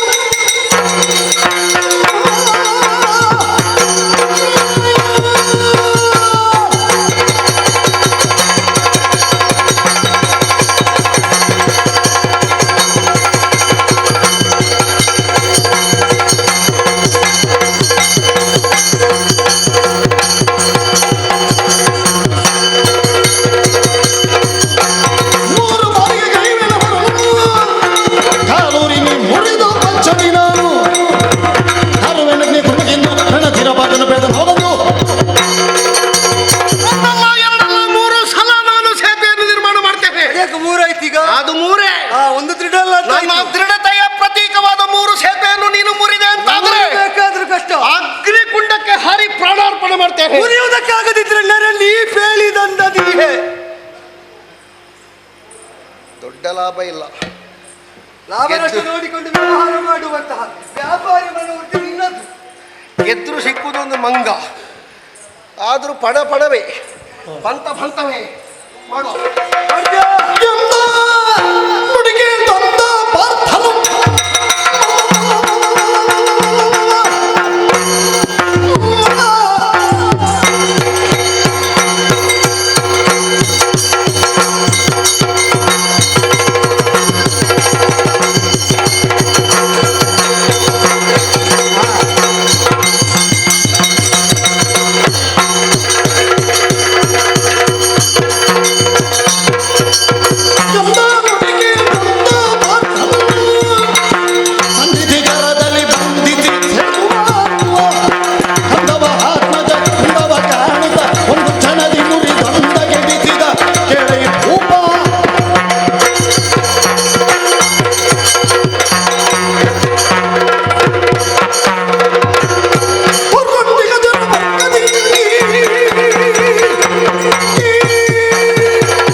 ಬಲಿದಿಗ ಸೇತುವುದೇನಾಯ್ತು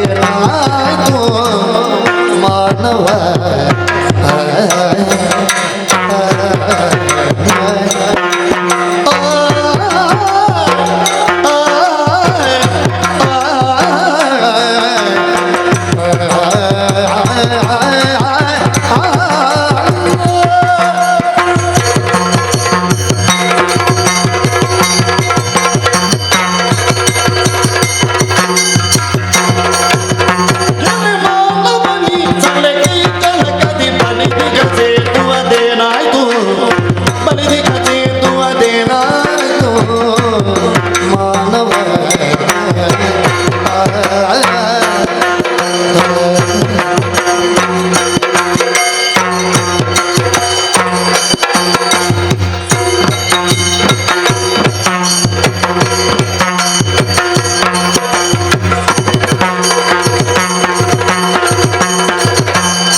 ನಡೆ ಬೇಗ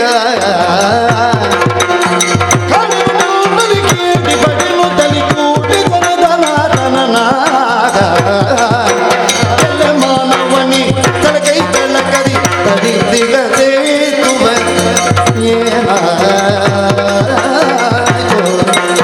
ಮಾನವ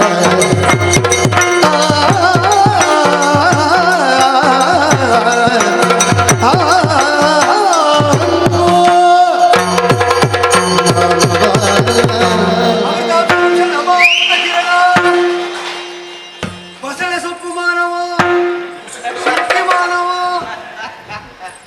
ಎಲ್ಲಿಟ್ಟ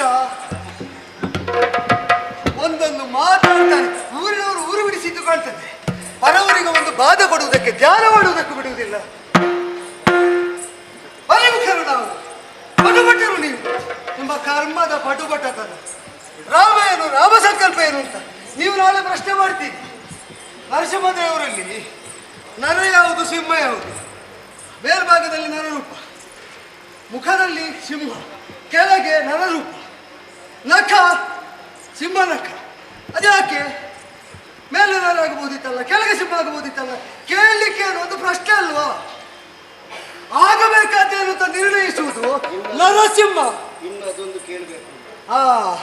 ಅದೇ ದುರ್ಬುದ್ಧಿ ಎಲ್ಲಿಂದ ಸಿಕ್ಕಿದ್ರು ವಿರೋಧಿಗಳಿಂದ ಸಿಕ್ಕಿದ್ರು ಆಗ್ತದೆ ಇವನಿಗೆ ಬೇಕಾದದ್ದು ದುರ್ಬುದ್ಧಿಯ ಪ್ರಶ್ನೆ ಎಲ್ಲಿ ಸಿಗ್ತದೆ ಅಂತ ಯಾರ್ಯಾರದ್ದು ನೆಲೆಬಿಡಿಸಲಿಕ್ಕೆ ಪ್ರಶ್ನೆ ಕೇಳ್ತಾನೆ ಅವ ವರುಣಾಜ್ಞೆಯಿಂದ ಕಪಿಘಟಕದಲ್ಲಿ ದೇವ ಸಹಾಯ ದೇವಾಂಶ ರೂಪದಿಂದ ಒದಗುತ್ತದೆ ಎಂಬುದನ್ನು ತಿಳಿದು ದೇವಾಧಿದೇವನಾದವನು ಸಮುಚಿತ ವಿಧಾನದಿಂದ ದಿನಪಂಚಕದಲ್ಲಿ ರಚಿಸಿದ ಸೇತುವನ್ನು ಈಗಲೇ ಇತ್ತಿ ಅದಕ್ಕೆ ಹೇಳಿದ್ದು 100 ಗಟ್ಟಿದ್ರು ಬಿಡುವುದಿಲ್ಲ ಅಂತ ಈಗಲಿಟ್ಟು ಸರ್ವದ ಪೌರುಷದ ಮಾತು ಪಂಥದ ಮಾತು ದೊಡ್ಡ ದೊಡ್ಡ ಲಾಂಛನ ಇಟ್ಟುಕೊಂಡ್ರೆ ಸಾಲದು ಅದಕ್ಕೆ ಸರಿಯಾದನ್ನು ಸಾಧಿಸುವ ಛಾತಿ ಬೇಕು ಈಗ ಆಡಿದ ಮಾತು ಪೂರೈಸುವುದು ಹೇಗೆ ಅಂತ ಪುಣ್ಯಾತ್ಮ ನಿನ್ನ ಪ್ರಾಣದ ಆಸೆಯಿಂದ ಮನುಷ್ಯರನ್ನು ಬಂದವರಾಗಬೇಕೆಂಬ ಹಂಬಲ ಏನೂ ಇಲ್ಲ ಹುಚ್ಚು ಕಟ್ಟಿ ಸತ್ಯವನ್ನು ನಿಷೇಧಿಸುವುದಕ್ಕೆ ಹೊರಟವನಿಗೆ ತಕ್ಕ ಶಾಸ್ತಿ ಮಾಡಬೇಕು ಅಂತ ಮಾತ್ರ ಇದ್ದದ್ದು ಇನ್ನಾದರೂ ಗುರು ಹಿರಿಯರ ಕೃತ್ಯವನ್ನು ದೇವಾನುದೇವತೆಗಳ ಮಹಿಮೆಯನ್ನು ಮನ್ನಣೆಯಲ್ಲಿದ್ದು ಕಾಣುವುದನ್ನು ಅಭ್ಯಾಸ ಮಾಡಿ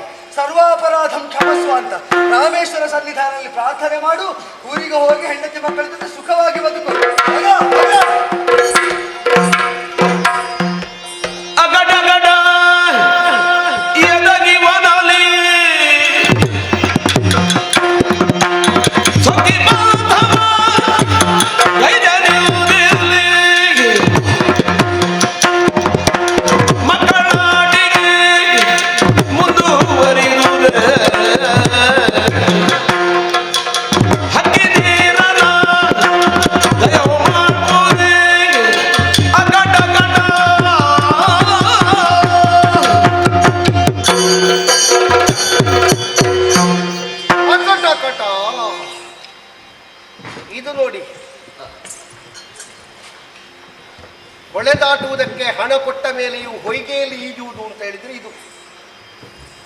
ನೀರಲ್ಲಿ ಈಜಿದ್ರೆ ಸ್ವಲ್ಪ ಅಭ್ಯಾಸ ಆದರೂ ಆದೀತು, ಅಥವಾ ನೀರಿನ ಒಂದು ಸ್ಪರ್ಶದಿಂದ ತಂಪಾದರೂ ಆದೀತು.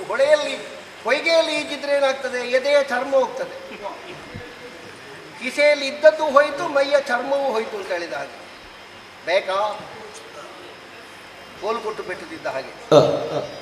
ಮನುಷ್ಯರಾದರೆ ಏನಾದರೂ ಮಾಡ್ತಿದ್ರು ಮಾರಿ, ಇದು ಮಂಗ ಅಲ್ವಾ, ಅದರೊಂದು ಅವಸ್ಥೆ, ಅದು ಬಿದ್ದುಕೊಂಡಿತ್ತು ಅಂತ. ನನಗೊಂದು ಮೊದಲಿಂದಲೂ ಹಾಗೆ ಎಂಥದ್ದು ಅಂತ ಕೆದಕಿ ಮಾತಾಡಿತು. ಇಟ್ಟರವರೆಗೆ ನಾನು ಮನುಷ್ಯರಲ್ಲೇ ಮಾತಾಡಿಸಿದ್ದಲ್ವ, ಇಂಥ ಒಂದು ಅನುಭವ ನನಗೆ ಆಗಲಿಲ್ಲ. ಮನುಷ್ಯರಲ್ಲದೇ ಇದ್ದವರಲ್ಲಿ ಮಾತಾಡುವಾಗ ಬಹಳ ಜಾಗ್ರತೆ ಬೇಕಾಗ್ತದೆ. ಸೊಕ್ಕಿ ಪಂತವಾಗೈದೆ. ಅವ ಹನುಮಂತ ಆದ್ರೇನು, ಅವನ ಅಪ್ಪ ಆದ್ರೇನು, ನನಗೆ ಅವನನ್ನು ಕಟ್ಟಿಕೊಂಡು ಹೋಗ್ಲಿಕ್ಕೆ ಉಂಟ ಇಲ್ಲಿಗಾದ್ರೆ. ಅಹಂಕಾರ ಅಲ್ವಾ ನನ್ನದು. ಈ ಕೆಲವು ಸಲ ಮಕ್ಕಳಾಟಿಕೆ ಅಂತ ಇರ್ತದೆ. ಹುಡುಗಾಟ ಬೇರೆ, ಮಕ್ಕಳಾಟಿಕೆ ಬೇರೆ. ಹುಡುಗಾಟ ನಿಮಗೆ ಗೊತ್ತುಂಟಾ? ನಿಮ್ಮ ಸಣ್ಣ ಪ್ರಾಯದಲ್ಲಿ ನೋಡಿ, ಹಾಗೆ ಸಾಧಾರಣ ನಿಮಗೆ ಚಿಗುರು ಮೀಸೆ ಬರುವಾಗ ನಿಮ್ಮ ಊರಿನ ಜಾತ್ರೆಯ ಗದ್ದೆಯಲ್ಲಿ ಸಿಕ್ಕಿದವರಿಗೆಲ್ಲ ತಾಗ್ತಿರ್ಲಿಲ್ವಾ ನೀವು? ಅದು ಹುಡುಗಾಟ ನೋಡಿ. ಮಕ್ಕಳಾಟ ಅಂತ ಹೇಳಿದ್ರೆ ಬೆಳಿಗ್ಗೆ ಸಸಿ ನೆಡುವುದು, ಮಧ್ಯಾಹ್ನ ಆಗುವಾಗ ಕಿತ್ತು ನೋಡುವುದು ಬೇರು ಬಂತ ಅಂತ. ಅದು ಮಕ್ಕಳಾಟ. ಗೊತ್ತಿದ್ದು ಪೆಟ್ಟು ತಿನ್ನುವ ಪ್ರಸಂಗ. ಇನ್ನು ಬೇಕಾ? ಸಾಕು ಸಾಕು ಸಾಕು ಸಾಕು.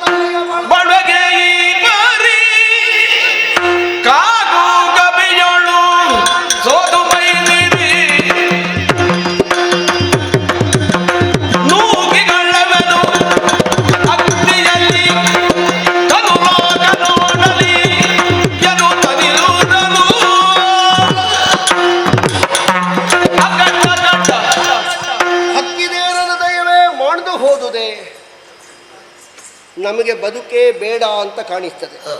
ಸಾಕು ತನ್ನಯ್ಯ ಬಾಳ್ವೆಗೆ ಈ ಪರಿ. ಹೌದು, ಈ ಮಂಗದಲ್ಲೆಲ್ಲ ಸೋತು ಬೇಕಾ ಮಾರ್ಯಾರೆ ಜೀವನ.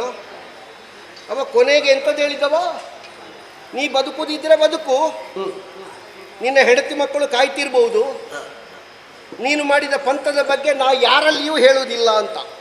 ಅದು ಬಹಳ ಅಪಾಯ ಆಯ್ತಾ. ನೀವು ಎಲ್ಲಿಯಾದರೂ ಸಿಕ್ಕಿ ಬಿದ್ದರೆ, ನಾವು ಯಾರಲ್ಲಿಯೂ ಹೇಳುವುದಿಲ್ಲ ಅಂತ ಯಾರಾದರೂ ಹೇಳಿದರೆ ಅವರು ಖಂಡಿತ ಹೇಳ್ತಾರೆ. ಹೌದು, ಈ ಹೇಳುವುದಿಲ್ಲ ಅಂತ ಹೇಳುವವರು ಹೇಳಲಿಕ್ಕೊಂದು ಪಂಚಾಂಗ ಹಾಕುವುದು ಅಂತ ಲೆಕ್ಕ. ಹೇಳಿಯೇ ಅಭ್ಯಾಸ ಇಲ್ಲದೆ ಇದ್ದವರು ಹೇಳುವುದಿಲ್ಲ ಅಂತ ಹೇಳುವುದೇ ಇಲ್ಲ, ಕಲ್ಪನೆ ಅವರಿಗೆ ಬರುವುದಿಲ್ಲ. ಇವ ಇನ್ನೂ ಎಲ್ಲೆಲ್ಲೆಲ್ಲ ಹಾಕೊಳ್ಳಿ. ಸರಿ ಉಂಟದು. ನಿಮ್ಮೊಂದು ಆಶೀರ್ವಾದ ಇರಲಿ, ನಾ ಸಾಯ್ತೇನೆ ಆಯ್ತಾ. ನಾನು ಮೊದಲೇ ಹೇಳಿದ್ದೇನೆ ಸಾಯುವುದು ಅಂತ.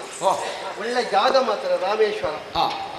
ನೋಡುವ, ಅಗ್ನಿಕುಂಡ ರಚನೆ ಮಾಡಿ ಸುತ್ತು ಬರುವುದೇ.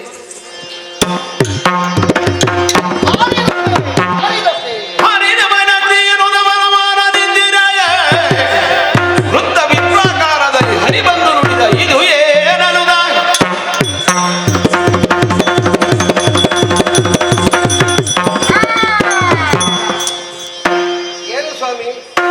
ದ್ವಿಜರಾದವರು ನಮಸ್ಕಾರಕ್ಕಿಂತ ಮೊದಲು ಆಶೀರ್ವಾದ ಮಾಡಬಾರದು ಅಂತ ನಿಮ್ಗೆ ಗೊತ್ತಿಲ್ವೇ? ಆದ್ರೂ ಅಗತ್ಯ ಬಿದ್ದಾಗ ಬ್ರಾಹ್ಮಣರು ಆಶೀರ್ವಾದ ಮಾಡಬಹುದು. ನಾನು ಸುತ್ತ ಬರ್ತಾ ಇದ್ದೇನೆ, ಅರ್ಧ ಮಾತ್ರ ಬಾಕಿ ಇರುವುದು. ಹೌದು, ನಿಮ್ಮ ಆಶೀರ್ವಾದವನ್ನು ಕಟ್ಟಿಕೊಂಡು ನಾನು ಈ ಬೆಂಕಿಗೆ ಹಾರಿದೆ ಅಂತ ಆದ್ರೆ ಒಟ್ಟಿಗೆ ನಿಮ್ಮ ಆಶೀರ್ವಾದವು ಸುಟ್ಟೋಗುವುದಿಲ್ವೇ? ಇನ್ನ ಅರ್ಧ ಸುತ್ತು ಕಮ್ಮಿ ಆಯ್ತು ಅಂತ ಹೇಳ್ತಾರೆ. ವಿಷಯ ಕಮ್ಮಿ ಆದದ್ದಲ್ಲ, ಇನ್ನು ಬಾಕಿ ಇರುವುದು. ಹೌದಾ? ಅದೇ ಬಾಕಿ ಕಮ್ಮಿ ಆಯ್ತು. 2.5 ಸುತ್ತಾಯ್ತು. ಹೌದಾ? ಪೂರ್ಣ 3 ಸುತ್ತು ಆಗಲಿಲ್ಲ. 3 ಸುತ್ತಾದ್ರೆ ಹರಿ ನಾರಾಯಣ ಕೇಶವ ಅಚ್ಯುತ ಗೋವಿಂದ ಮುಕುಂದ ನಾರಾಯಣ ಮನಮರ್ಧನ ಸಂಕಲ್ಪ ಮಾಡುವಾಗಲೇ ನಾನು ಬಂದೆ. ನೀವು ಯಾರು ಸ್ವಾಮಿ? ಅಯ್ಯ, ಇಲ್ಲಿ ಹೇಳಯ್ಯ ಇದೆಯಲ್ಲ. ಏನಿದು ಅಂತ? ಹೌದು, ಇದು ಬೆಂಕಿ. ಏನಿದು ನಿಮ್ಮಲ್ಲಿ ಸಂವಾದ?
ಯಾಕೆ ನಿಲ್ಬೇಕು? ಅವಸರವೇ ಅನಾಹುತಕ್ಕೆ ಕಾರಣ ಎಂಬ ಮಾತನ್ನು ಇನ್ನು ಕೇಳಲಿಲ್ವೇ? ಇನ್ನೇನು ಕೇಳಲಿಕ್ಕಿಲ್ಲ, ನಮ್ಮದಾಯ್ತು ಪೂರ್ತಿ. ನಾನು ದೂರದಿಂದಲೇ ನೋಡ್ತಾ ಇದ್ದೆ. ಓ.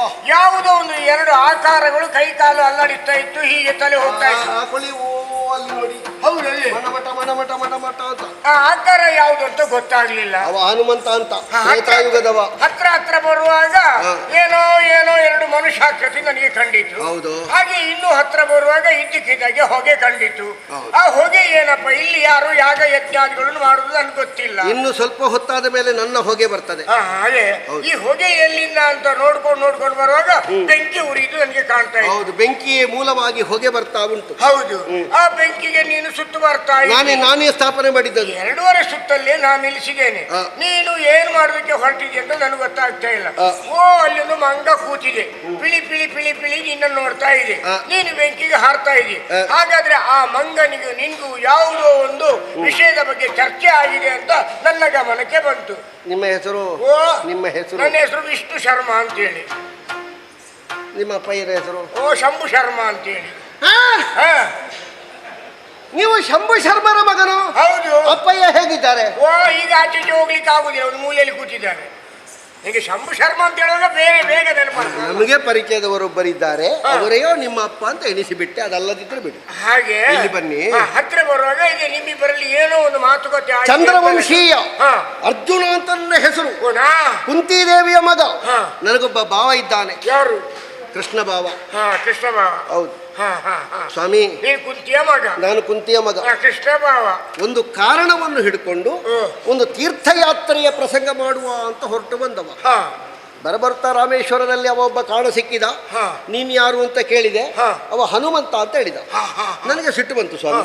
ಹನುಮಂತ ಆಗ ಹೇಳಿದ್ರೆ ಎಂತದ್ದು ಒಣಗಿದ ಬಸಳೆ ದಂಡಿನ, ಹೇಳುದಿಲ್ಲಲ್ಲ ಮತ್ತೊಮ್ಮೆ ಹೇಳ್ತಾನೆ, ಒಣಗಿದ ಬಸಳೆ ದಂಡಿನ ಹಾಗಿದ್ದ. ಆದ್ರೂ ನೀನ್ ಚೀಪ್ಲಿಕ್ಕೆ ಹೊರಟಿದ್ಯಲ್ಲ. ಬೇರೆ ಇಲ್ಲಲ್ಲ ಕೆಲವು ಸಲ. ಹಾ. ಸ್ವಾಮಿ, ಅದೇ ಆಗ್ಬೇಕು ಅಂತ ಹೇಳಿದ್ರೆ ಇಂಥದ್ದು ಮಾಡುದು. ಓ. ಆಯ್ತಾ? ಹಾ. ಅಷ್ಟೊತ್ತಿಗಾಗುವ ನಾ ಕೇಳಿದೆ, ಹಾ. ಯಾಕೆ ಹೀಗೆ ಅಂತ. ಹಾ. ಅದಕ್ಕೆ ಹೇಳಿದ, ಪೊತ್ತು ಮರಗಳ ಇದೆಲ್ಲ ರಾಮ ಸೇತುವೆ ಮಾಡುವ ಕಾಲದಲ್ಲಿ ನಾವೆಲ್ಲ ದಣಿದು ದುಡಿದು ಹೀಗಾದದ್ದು ಅಂತ. ಓಹೋ. ಅದಕ್ಕೆ ನಾ ಕೇಳಿದೆ, ಹಾ. ಪೊತ್ತು ದಣಿಯಳದೇಕೆ, ಹಾ. ಬಿಡು ಬಿಡಿ ಸೇತುವೆಯ ಸೇತುವೆಯ. ಸುರಪನ ಇರಾವತವ ತರಿಸಿಯೇ ಅಂತ. ಭಯಂಕರ. 3 ವಿಷಯ ಹೇಳಿದೆ. ಹಾ. ಇದನ್ನು ಮಾಡ್ತೇನೆ, ತರಿಸಿದ್ದಕ್ಕೊಂದು ಉಪಮಾಲಂಕಾರ ಕೊಟ್ಟೆ. ಹಾ. ಅದಕ್ಕೆ ಅವ ಏನವನೆಂದೆಯೋ ಮಾನವ, ಸಿಕ್ಕಿಸಿ ಭೈರವನ, ಹಾ. ನೀ ಶರಮುಖದಿಂದ ಕಟ್ಟಿದ್ರೆ ಅದನ್ನು ಮೆಟ್ಟಿ ಮುರಿತೇನೆ ಅಂತ ಅವ ಹೇಳಿದಾಗ 3 ಬಾರಿಗೆ ಗೈವೆ ಸೇತುವೆಯ. ನೀನು 3 ಬಾರಿಗೆ. ಒಂದು ವೇಳೆ ಗೈದದ್ದು ಹುಡಿಯಾದ್ರೆ ನಾನು ಹಾ. ಆತ್ಮಹತ್ಯೆ ಮಾಡಿಕೊಳ್ತೇನೆ. ಹಾ. ಅವ ಹೇಳಿದ, ನನಗೆ ಮುರಿಲಿಕ್ಕೆ ಆಗದೆ ಇದ್ರೆ ನೀ ಹೇಳಿದ ಹಾಗೆ ಕೇಳ್ತೇನೆ ಅಂತ. ಹಾ. ನಾ 3 ಮಾಡಿದೆ ಎಷ್ಟು ಸ್ವಾಮಿ. ಬಾರಿಗೆ ಹೋದೆ ನೀನು? 3 ಮಾಡಿದೆ. ಹಾ. 3 ಮಾಡಿ 3 ಮುರಿದವ. ಆಗ ಅವ ನನ್ನನ್ನು ಹಾ. ಒಂಥರ ಪಚಾರಿಸಿದ ಸ್ವಾಮಿ. ಏನಂತ? ಕೊನೆಗೆ ಹೇಳಿದ, ಹಾ. ನಿನಗೆ ಮಾನ ಮರ್ಯಾದೆ ಇಲ್ಲದಿದ್ರೆ ಹೋಗು, ಹಾ. ನಿನ್ನ ಹೆಂಡತಿ ಮಕ್ಕಳು ಕಾಯ್ತಿರ್ಬೋದು, ಹಾ. ನೀ ಸಾಯ್ಬೇಕು ಅಂತ ನನಗೇನು ಇಲ್ಲ, ಹಾ. ಅಧಿಕ ಪ್ರಸಂಗ ಮಾಡಬೇಡ ಇನ್ನೆಲ್ಲಿಯೂ ಹಾ. ಅಂತೆಲ್ಲ ಬೈದ ಸ್ವಾಮಿ. ಹೌದಾ? ಅದಕ್ಕೆ ನಾನು ಆಡಿದ ಪ್ರತಿಜ್ಞೆಯನ್ನು ಪೂರೈಸಿಕೊಳ್ಳುವ ಉದ್ದೇಶದಲ್ಲಿ ಓ. ನಾನು ನನ್ನ ಭಾವನಲ್ಲಿ ಬರುವಾಗಲೂ ಹೇಳಲಿಲ್ಲ. ಹಾ. ಹಾಗೆ ಅಗ್ನಿಯನ್ನು ನಿರ್ಮಾಣ ಮಾಡಿ ಸುತ್ತು ಬರುವಾಗ ಹಾ. ಅಚ್ಯುತ ಕೇಶವ ಮುಕುಂದ, ಹಾ. ನಮ್ಮ ಭಾವ ಎಲ್ಲಿರ್ತಾನೆ ಅಂತ ಹೇಳಲಿಕ್ಕೆ ಸಾಧ್ಯ ಇಲ್ಲ. ಹಾ. ಅವ ಸಾಯುವ ಸ್ಥಿತಿಗಾಗುವಾಗ ಭಾವನೆ ನೆನಪು. ಅಲ್ಲಲ್ಲ, ಅದು ಹಾಗಲ್ಲ. ಹಾ. ಅವನ ನೆನಪು ಅಂತಲ್ಲ, ಹಾ. ನಾನು ಸಾಯುವಾಗಲಾದ್ರೂ ಅವನೊಂದು 4 ಹೆಸರು ಹೇಳಿ ಸಾಯ್ತೇನೆ ಅಂತ ಹೊರಟದ್ದು. ಹೊರಡುವಾಗ ಭಾವನೆ ನಮ್ಮಲ್ಲಿ ನೆನಪು. ಆದ ಸಂವಾದ ಇಷ್ಟೇ. ಹಾ. ಒಂದು ಸೇತುವೆ ವಿಷಯದಲ್ಲಿ ಆದಂತಹ ಪಂಥದಲ್ಲಿ ನಾ ಸೋತಿದ್ದೇನೆ, ಅವ ಗೆದ್ದಿದ್ದಾನೆ, ಹಾ. ನಾ ಸಾಯ್ತೇನೆ, ಓ. ನನಗೊಂದು ಅಪ್ಪಣೆ ಕೊಡು. ಚಂದ ಆಯ್ತು ಪುಣ್ಯಾತ್ಮ. ನೀ ಸಾಯ್ಕೊಂಡಿದ್ಯಾ? ಚಂದವಾಯ್ತು ಏನನುದಿರಾಲಿ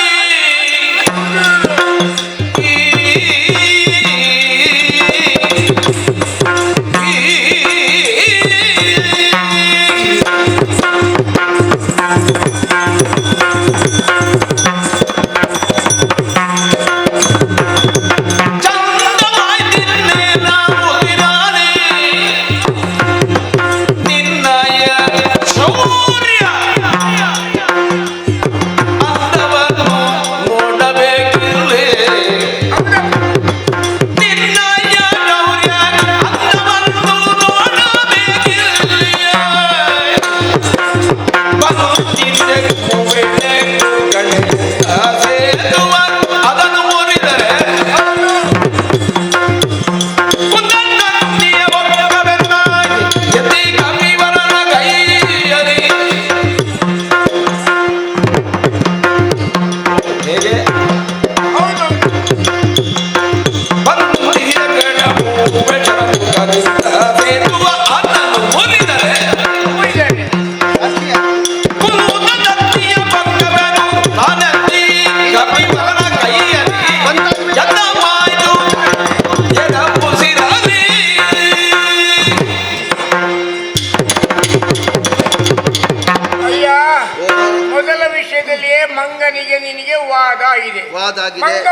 ಹೇಳಿದ್ದು ನಿನಗೆ ಅರ್ಥ ಆಗ್ಲಿಲ್ಲ, ನೀನೇ ಹೇಳಿದ್ದು ಅವನಿಗೆ ಗೊತ್ತಾಗ್ಲಿಲ್ಲ. ಅರ್ಥ ಆಗದಿದ್ರೆ ಪಂತ ಆಗುದು ಹೇಗೆ? ಅರ್ಥ ಆಗಿದೆ, ಅದೇ ಅರ್ಥ ಆಗಿದೆ. ಸ್ವಲ್ಪ ಅಹಂಕಾರದಿಂದ ಇಬ್ಬರಿಗೂ ಅರ್ಥ ಆಗಿದೆ. ಆದ್ರೆ ಮಂಗನ ವಶ ನಿನಗೆ ಅರ್ಥ ಆಗ್ಲಿಲ್ಲ ಅಂತ ಹೇಳುದು ನಾನು. ಯಾಕೆ? ಅಲ್ಲ 3 ಬಾರಿ ಮುರಿತೇನೆ ಅಂತ ಮತ್ತೆ ಈಗ ಹೇಳುವಾಗ ಚಂದ ಆಯ್ತು ಅಂತ ಹೇಳಿದಿರಿ. ಚಂದ ಆದದ್ದು ಹೇಗೆ? ಹೇಗೆ? ನಿಮ್ಮ ಸಂಭಾಷಣೆ ಚಂದ ಆಯ್ತು ಅಂತ ನಾನು ಹೇಳಲಿಕ್ಕೆ ಈ ಹೊರಟದ್ದು. ಕೆಲವರೆಲ್ಲ ಓ.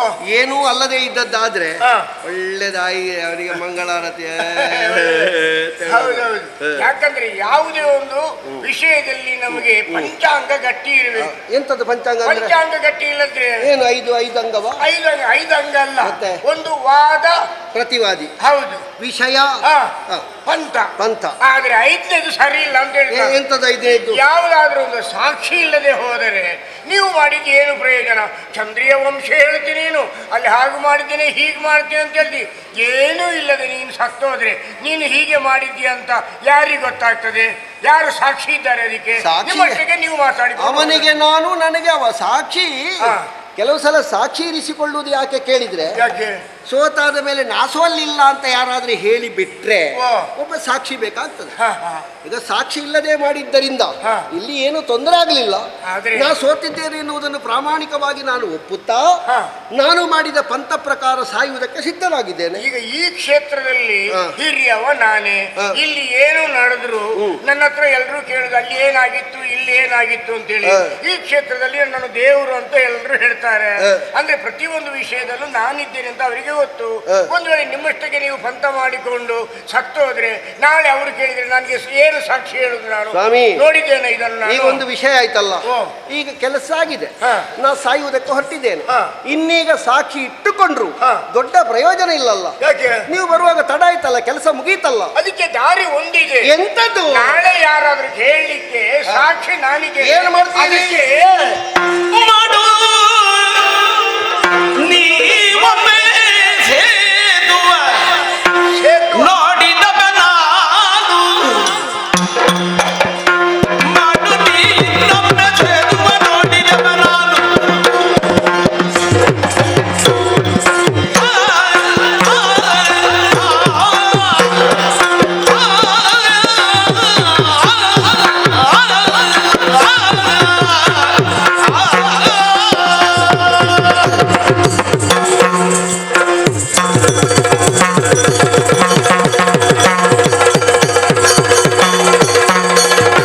ಮಾಡು ನೀನೊಮ್ಮೆ ಸೇದುವ ನೋಡಿದವ ನಾನು. ಶರದಲ್ಲಿ ಹೂಡು ಬೇಗನೆ ಸತ್ತು ಬಿದ್ದರೆ ನೋಡಿ ಬರಬೇರು. ಶರದಲ್ಲಿ ಹೂಡು ಬೇಗನೆ ಸತ್ತು ಬಿದ್ದರೆ ನೋಡಿ ಬರ ಏನು? ನೋಡಿ ಬನ್ನಿ.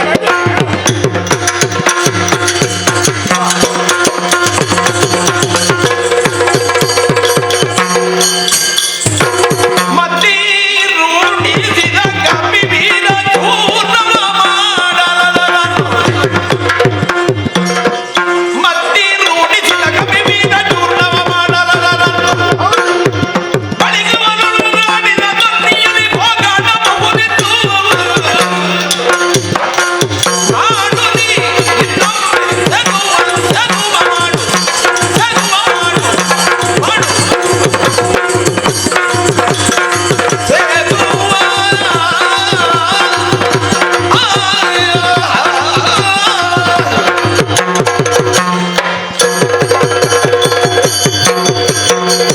ಅಯ್ಯ ಓ, ಅರ್ಜುನ ಅಲ್ವೇ? ಹೌದು ಅರ್ಜುನ.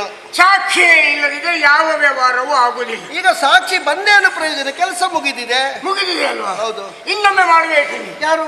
ಈಗ ಯಾವುದೇ ಒಂದು ವಿಷಯವನ್ನು ಊರಿನವರಿಗೆ ಹೇಳಲಿಕ್ಕೆ ಹೀಗೊಂದು ಆಗಿದೆ, ಅಥವಾ ನಿನ್ನ ಅಣ್ಣ ತಮ್ಮಂದರಿಗೆ ನಿನ್ನ ಕುಟುಂಬದವರಿಗೆ ಹೀಗೊಂದು ಆಗಿದೆ ಅಂತ ಹೇಳಲಿಕ್ಕೆ ನಾನೊಬ್ಬ ಬೇಡವೆ? ಈಗ ನಿಮ್ಮನ್ನು ಇರಿಸಿಕೊಂಡು ಸಾಕ್ಷಿಯಾಗಿ ಹಾ. ಇನ್ನೊಮ್ಮೆ ತೊಡಗಬೇಕು ಅಂತಾದ್ರೆ ಹಾ. ಇಬ್ಬರಿಂದ ತೊಡಗಿದ ವಿಷಯ ಅಲ್ವಾ? ಹೌದು. ನಾನು ಒಬ್ಬ ಒಪ್ಪಿದ್ರೆ ಸಾಕಾಗ್ತದ? ಮತ್ತೆ ಅವ ಒಪ್ಪಬೇಡ್ವಾ? ಅದೇ ಅವನನ್ನು ಹೇಗಾದ್ರೂ ನಾನು ಒಪ್ಪಿಸುವ. ನೀವು ಅವನನ್ನು- ನೀನು ಇನ್ನೊಮ್ಮೆ ಸೇತುವೆಯನ್ನು ಮಾಡಿದ್ದು ಹೌದಾಗಿದೆ, ಅವನನ್ನು ನಾನು ಒಪ್ಪಿಸ್ತೇನೆ. ಅನುಮಾನವೇ ಬೇಡ. ಹಾ. ನೀವು ನೋಡುವ ಉದ್ದೇಶ ಉಂಟು ಅಂತ ಇದ್ರೆ ಹಾ. ಬ್ರಾಹ್ಮಣೋತ್ತಮರಾದ ನಿಮ್ಮ ಸಮಾಧಾನಕ್ಕೆ, ಹಾ. ನಿಮ್ಮ ಆತ್ಮತೃಪ್ತಿಗೆ ಹಾ. ನಿಮ್ಮ ಕಾಲು ಹಿಡಿದು ನಾ ಕಟ್ತೇನೆ. ಹೌದಾ? ಹಾಗಾದ್ರೆ ನೀನು ಬಾ, ಬಾ. ಬಾ, ಬಾ. ಬಾ, ಮುಂದೆ ಬಾ. ಆಶೀರ್ವಾದ ಮಾಡಲಿ ಹೇಳು. ಸ್ವಾಮಿ ನೀ- ನಮಸ್ಕಾರ ಮಾಡಿದ್ರೆ ನೀವು ಬ್ರಾಹ್ಮಣರಲ್ಲ, ಹೌದು, ಆಶೀರ್ವಾದ ಮಾಡಬೇಕು. ನಿನಗೆ ಆಶೀರ್ವಾದ ಮಾಡುವಷ್ಟು ಯೋಗ್ಯತೆ ನನ್ನಲ್ಲಿ ಉಂಟಾ? ಯಾಕೆ ಸ್ವಾಮಿ? ನೀನು ಚಿರಂಜೀವಿ, ನಿನಗೆ ನಾನು ಏನಂತೇಳಿ ಆಶೀರ್ವಾದ ಮಾಡಲಿ? ರಾಮ ಭಕ್ತಿ ನಿನ್ನೊಳಗೆ ಅಚಲವಾಗಲಿ ಅಂತ ಮಾಡಿ. ಅದು ಅಚಲವಾಗಿ ಉಳಿಯಲಿ. ಧನ್ಯೋಸ್ಮಿ. ಈಗ ನಿಮ್ಮ ಸಂಭಾಷಣೆಯನ್ನು ದೂರದಿಂದ ನಾನು ಕೇಳಿದ್ದೇನೆ. ನಿಮ್ಮದನ್ನು ನಾನು ಕೇಳಿದೆ. ಕೇಳಿದೆ ಅಲ್ವಾ? ನಿಮಗೀಗ ಸಾಕ್ಷಿ ಇಲ್ಲ ಅಂತಲ್ಲ. ಹೌದು. ಈಗ ನಾನು ಬೇರೆ ಒಂದು ವಿಷಯಕ್ಕೆ ಸಾಕ್ಷಿ ಆದ. ಯಾ. ಅವ ಕಟ್ಟಿದ ಸೇತುವೆಗಿಂತ ಓ. ವೃದ್ಧರಾದ ನಿಮ್ಮ ಕೈಕಾಲು ಗಟ್ಟಿ, ಹಾ, ಹೌದು. ಅದಕ್ಕೆ ನಾನು ಸಾಕ್ಷಿ. ಹೌದು. ಅವನ ಸೇತುವೆಗೂ ಹೌದು, ನಿಮ್ಮ ಕೈಕಾಲಿಗೂ ಹೌದು. ಅದು ಇವತ್ತು ಸ್ವಲ್ಪ ಮಾತಾಡ್ತಾ ನಿಧಾನ ಆಯ್ತು, ಇಲ್ಲದ್ರೆ 100 ಪಟ್ಟು ಬೇಗ ಇರ್ತದೆ ನಮ್ದು. ಅಲ್ವಾ? ಹಾ. ಆದಿತ್ತು ಸಾಕು. ಓ. ಏನು ಬಂದ್ರಿ? ಅದೇ ಸಂಭಾಷಣೆ ಅಂತ ಹೇಳಿದ್ರೆ, ಅವನು ಮಾಡಿದಂತ ಸೇತುವೆಯನ್ನು ನೀನು 3 ಬಾರಿ ಮುರಿದಿದೆಯಂತೆ. ಅವ ಬೇಕಾದ್ರೆ ಇನ್ನು 100 ಬಾರಿ ನಾನು ಸೇತುವೆ ಕಟ್ಟುತ್ತೇನೆ, ಮುರಿಯುವ ಧೈರ್ಯ ಅವನಲ್ಲಿ ಉಂಟಾ ಅಂತ ಕೇಳಿದ. ಮುರಿಯುವ ಸೇತುವೆ 100 ಅಲ್ಲ 1000 ಬಾರಿ ಕಟ್ಟಿದ್ರು ಸಾವುಂಟಲ್ಲ ಸ್ವಾಮಿ ಅದಕ್ಕೆ. ಹೌದು. ಮತ್ತೆ ಕಟ್ಟಿ ಪ್ರಯೋಜನ ಏನು? ಯಾಕೆ ಕಟ್ಟಿಸ್ತೀರಿ? ಹಾ. ಅವನಿಗಿದ್ದ ಹತಾಶೆ ಸಾಯುವಾಗ ಅಧಿಕ ಆಗಲಿ ಅಂತಲ್ಲ, ಮೆಟ್ಟಿ ಮುರಿಯಾಗ ನನಗೆ ಉಪಾಯ ಇಲ್ಲ. ಹಾಗಲ್ಲಪ್ಪ, ಓ, ಓ. ನೀನು ಮಹಾಜ್ಞಾನಿ. ನೀನು ಹೌದು. ನಿನ್ನ ಮುಂದೆ ನಾನು ಮಾತಾಡಿದ್ರೆ ಎಷ್ಟು ಮಾತಾಡಿಯೇನು? ಇಂತಹ ಪ್ರಶ್ನೆಗಳೆಲ್ಲ ಕೇಳಿದ್ರೆ ನಿನ್ನ ಪ್ರಶ್ನೆಗಳಿಗೆ ಉತ್ತರ ಕೊಡುವ ಸಾಮರ್ಥ್ಯ ನನ್ನಲ್ಲಿ ಉಂಟಾ? ನೀವು ಹೀಗೆ ಹೇಳಿಯೇ ಒಂದೊಂದು ಹೊರಗೆ ತೆಗಿತೀರ ಅಂತ ನನಗೆ ಹೆದರಿಕೆ ಆಗ್ತದೆ. ಬೇಡ ಸ್ವಾಮಿ. ಕೆಲವು ಸಲ ಈಗ- ಒಂದು ಮಾತಿಲ್ವೇ, ಜ್ಞಾನಿಗಳನ್ನು ಕೆಣಕಿದ್ರೆ ಮಾತ್ರ ಅವರ ಜ್ಞಾನದ ಮೂಟೆಯನ್ನು ಬಿಚ್ಚಬಲ್ಲರು, ಇನ್ನೊಬ್ಬರಿಗೆ ಅದು ಅರಿವಾಗಬಲ್ಲದು ಅಂತ ಹೇಳಿದ. ಅದನ್ನೇ ಅಲ್ಲ, ಹೌದು, ಹೌದು. ಅವನೇನು ಬಾಲಿಶವಾಗಿ ಮಾತಾಡಿದ. ನೀನು ಮುರಿದಕ್ಕೆ ಸಮರ್ಥನಿದ್ಯಾ? ಗಂಧ ತಿಕ್ಕುವವರ ಜೊತೆಗಿನ ಗುದ್ದಾಟ ಆದೀತು, ಹೌದು. ಸೆಗಣಿ ಮಾರುವವನ ಜೊತೆಗಿನ ಮೈ ಒಡನಾಟ. ಮೈ ತುಂಬ ವಾಸನೆ. ಅಲ್ವಾ? ಹೌದು. ಆದ್ದರಿಂದ ಓ. ಈಗ ಹ. ಚಂದನಾಂಗ ಸುಶೋಭಿತರಾದಂತಹ ನೀವು, ಓ. ವಯೋವೃದ್ಧರಾದರೂ ಸುಲಕ್ಷಣ ಭರಿತರಾದಂತಹ ನೀವು ಹಾ. ಇಲ್ಲಿ ಬಂದೀಗ ಹ. ಸಾಕ್ಷಿ ಸಹಿತವಾಗಿ ಅವ ಸಾಯುವಂತ ಒಂದು ವ್ಯವಸ್ಥೆ ಮಾಡ್ತೀವಿ. ನನಗೆ ಮುಂದಿನ ಒಂದು ಚರಿತ್ರೆಗೆ ಬೇಡುವ. ಯಾವುದಕ್ಕೆ? ಅವ ಕಟ್ಟಿದ್ದಾನಂತೆ, ಹನುಮಂತ ಮುರಿದಿದ್ದಾನಂತೆ, ಪ್ರತ್ಯಕ್ಷದರ್ಶಿ ನಾನು ಬಿಟ್ಟರೆ ಬೇರೆ ಯಾರಿಲ್ಲ ಅಂತ ಊರಿನವರಿಗೆ ಹೇಳಲಿಕ್ಕೆ ಆಗುದಿಲ್ವಾ? ಅದೌದು ಸ್ವಾಮಿ. ಹೌದು. ಹೇಗೋ ಬಂದು ಹೇಗೋ ಸತ್ತ ಅಂತ ಆಗುದು ಈಗ ಬೇಡ. ಯಾವುದಕ್ಕೊಂದು ಸಾಕ್ಷಿ ಇಲ್ಲದ್ರೆ ಏನು ಮುಂದುವರಿಲಿಲ್ಲ. ಈಗ ನೀವು ಯಾವುದಕ್ಕೆಲ್ಲ ಸಾಕ್ಷಿ ಆಗ್ತೀರಿ? ಯಾವುದಕ್ಕೆ ಅಂದ್ರೆ ಅಲ್ಲ, ಯಾವುದಕ್ಕೆಲ್ಲ ಅಂದ್ರೆ ಅವ ಕಟ್ಟುವುದಕ್ಕೆ ಸಾಕ್ಷಿ ಹೌದು. ಆಗ್ತೀರಿ. ಕಟ್ಟಿದ್ದಾನೆ ಅಂತ ನೀವು ನೋಡಿದ ಕ್ಷಣದಲ್ಲಿ ಹಾ. ನಾನು ಮುರಿಯುವಾಗ ಮತ್ತೇನು ಅಡ್ಡ ಮಾತಾಡ್ಲಿಕ್ಕಿಲ್ಲ. ಇಲ್ಲ, ಇಲ್ಲ. ನನಗೆ ಯಾರು ಎಷ್ಟು ಸಲ ಕಟ್ಟಿದ್ರು ತಂದಿಲ್ಲ. ತೊಂದ್ರೆ ಇಲ್ಲ. ಆದ್ರೆ ರಾಮ ಸೇತುವಿಗೆ ಪ್ರತಿಯಾಗಿ ಇನ್ನೊಂದು ನಾ ಕಾಣಕೂಡದು. ಹ. ಕಾಣಕೂಡದು ನಿನ್ನ ಮಾತಿನಂತೆ ಆಗಿಲ್ಲ. ಆಗಬೇಕು. ಹ. ಹ. ಹಾಗಾದ್ರೆ ನೀನು ಕೇಳಿದ ಅವ ಪಂಥಕ್ಕೆ ತಯಾರ. ಅವ ಯಾವಾಗಲೂ ಸ್ವಾಮಿ ಸ್ವಾಮಿ ಓ. ಇನ್ನೀಗ ಎಷ್ಟು ಸಲ? ಒಂದು 10 ಸಲ ಒಂದೇ ಕಟ್ಟಿದ. ಸಲ ಒಂದೇ ಸಲ ಒಂದೇ ಸಲ. ಒಂದೇ ಸಲ. ಇನ್ನು ಈ ಪ್ರಸಂಗದಲ್ಲಿ ಹೆಚ್ಚು ಸಲ ಕಟ್ಟುತ್ತಾ ಹೋದ್ರೆ ಬೆಳಿಗ್ಗೆ ಅವರಿಗೆ ಪ್ರಸಂಗವೇ ಮುಗಿಲಿ. ಇವರು ನೋಡ್ಲಿಕ್ಕಾಗಿ ಅಲ್ಲ, ನಾವು ಆಗಲೇ ಮುಗಿಸುವಂತದ್ದಾಗ ನೀವು ಒಂದು ಇವರು ಮತ್ತೊಂದು ನೋಡ್ಲಿಕ್ಕಾಗಿ ಒಂದು. ಮಾತ್ರ. ಈಗ ನೀವು ಮುಗಿಸಿದಾಗ ಇನ್ಯಾರು ಬರ್ಲಿಕ್ಕಿಲ್ಲಲ್ಲ ಸ್ವಾಮಿ. ಇನ್ನು ಇನ್ನು ಯಾರು ಬಂದ್ರು ನೀವು ಜನ, ಹಾ, ಆಯ್ತು. ನಾನು ಸಾಕ್ಷಿಗಿದ್ದೇನೆ. ಆಯ್ತು. ಅವ ಮುಂದುವರಿಲಿ ಅಂತ ಹೇಳ್ಬೇಕು. ಆಯ್ತು. ಮುಂದುವರಿಸಬೇಕು. ಹಾಗಾದ್ರೆ ನೀನು ಅಕ್ಷಯಾಸ್ತ್ರ ತೆಗಿತಾನೆ. ಹೂವಿನ ಬಾದ ಬಳಿಗದಾರು.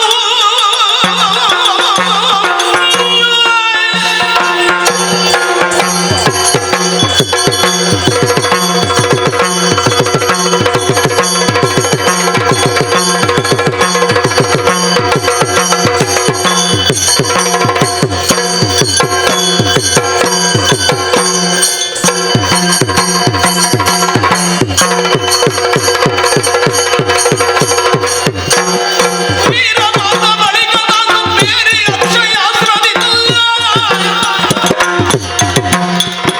ವರಿ ನಿನಗೆ ಸೇತುವೆ ಸಗೆ ಭಾರತಗನು. ವರಿ ನಿನಗೆ ಸೇತುವೆ ಸಗೆ ಭಾರತಗನು. ಸ್ವಾಮಿ, ಅಕ್ಷಯಾಸ್ತ್ರವನ್ನು ತೆಗೆದಿದ್ದೇನೆ. ಒಮ್ಮೆ ಕಟ್ಟಿಲ್ಲ ಅವರು ಮುರಿತಾರೆ. ನಿಮ್ಮ ಕಾಲು ಹಿಡಿದು ಇದೋ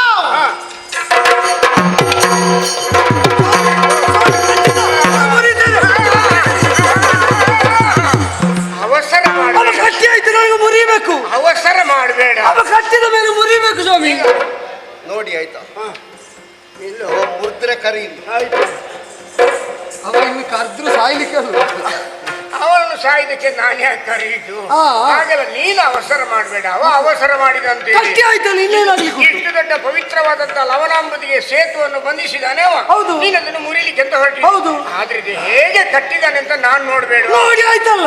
ಆದ್ರೆ ಇಲ್ಲೇ ನೋಡಿದಾಗ್ತದ. ಮತ್ತೆ? ಇಷ್ಟು ವಿಸ್ತೀರ್ಣವಾದಂತ ಸೇತುವೆ, ಇಲ್ಲಿ ಏನೆಲ್ಲ ಒಡಕು ಇದೆ. ಕಟ್ಟಿದ್ದು ಸರಿಯಾಗಿ ಕೇವಲ ಡಂಬಾಚಾರಕ್ಕೆ ಅವನು ಮಾತಾಡಿದ್ ಬಿಟ್ರೆ ಬೇರೆ ಗಟ್ಟಿ ಉಂಟಂತ ನಾನು ಆಳದವರೆಗೆ ಹೋಗಿ ಸಂದುಗಳಲ್ಲಿ ಬಿರುಕು ಬಿಟ್ಟಿದ್ದ ಅಂತ ಸ್ವಾಮಿ, ನೀವು ಮುಳುಗಿ ಹೇಳದಿದ್ರೆ ನಾನೇನು ಮಾಡುದು? ನನ್ನನ್ನು ಮುಳುಗಿಸ್ಲಿಕ್ಕೆ ಎಷ್ಟು ಜನ ಪ್ರಯತ್ನ ಮಾಡಿದ್ದಾರೆ, ಎಂತೆಂತ ಜಾಗ ಅದಕ್ಕೆ ಯಾರು ಹೇಳಿದ್ರು ಮುಳುಗದವರು, ನೀವಾಗಿ ಮುಳುಗಿದ್ರೆ ಏನು ಮಾಡುದು ಅಂತ ಮುಳುಗುವುದಿಲ್ಲ. ಮತ್ತೆ ನಾನು ಇಲ್ಲಿಂದ ಆ ತುದಿಯವರೆಗೆ ಹೋಗಿ ಒಮ್ಮೆ ನೋಡ್ತೇನೆ. ಅದು ಗಟ್ಟಿ ಅಲ್ಲಿ ಪರಿಚಯದವರು ಯಾರಾದ್ರೂ ಇದ್ದಾರೆ? ಅಲ್ಲ ಕೇಳಿದ್ದು ನಾನು. ಅಂದ್ರೆ ಊಟದ ಮನೆಗೆ ಹೋಗ್ಲಿಕ್ಕೆ ನನಗೆ ದಾರಿ ಆಯ್ತು ಅಂತ ನಾನು ತಿಳ್ಕೊಳ್ಳೋದು. ಗೊತ್ತಿಲ್ಲ ನನಗೆ. ಹಾಗಲ್ಲ. ನಿಮ್ಮದು ವಿಶ್ವ ಕುಟುಂಬಿಗಳಲ್ಲೂ ಎಲ್ಲಿ ಏನೇನುಂಟು ಅಂತ. ಆದ್ರೆ ಇದು ಎಷ್ಟು ದೊಡ್ಡದಿದೆ ಏನಿದೆ ಅಂತ ಆ ತುದಿಯವರೆಗೆ ಹೋಗಿ ನೋಡ್ಕೊಂಡು ಬರ್ತೇನೆ. ಅಲ್ಲಿ ಹೋಗಿ ನನಗೆ ಸಮಾಧಾನ ಆದ್ರೆ ನನಗೆ ಗೊತ್ತಾಗುದು ಹೇಗೆ ನೀವು ಮುಗೀತು? ನಾನು ಮತ್ತೆ ಬರುದು ನೋಡಿ ಮುಗೀತು ಅಂತ ಗೊತ್ತಾಗುದು. ನಾನು ಬರ್ತೇನೆ ಅಂತೇಳಿ ಇನ್ನು ನಿಮ್ಮನ್ನು ಕಾಯುದು ಬೇಡ. ನಾನು ಕಾಯ್ಬೇಡ. ನಾನು ಮತ್ತೆ ಮುರಿ ಅಂತೇನೆ ನಾನು. ನೀವು ಹೇಳ್ತೀವಿ. ಹೌದು. ನೀವು ಹೋಗಿ ನೋಡಿ. ಸರಿ, ಹಾಗಾದ್ರೆ ಇವರಿಬ್ಬರ ಭಕ್ತಿ ಏನು ಅಂತ ನೋಡಬೇಕಾದ್ದು ನನ್ನ ಆದ್ಯ ಕರ್ತವ್ಯ. ಇಷ್ಟು ತನಕ ಹೀಗೆ ನಾನು ಮಾತಾಡಿದ್ದೇನೆ.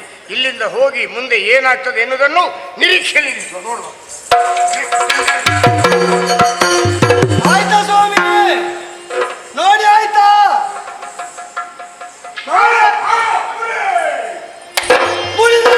ಮರಳಿದ ತ್ವರಿತ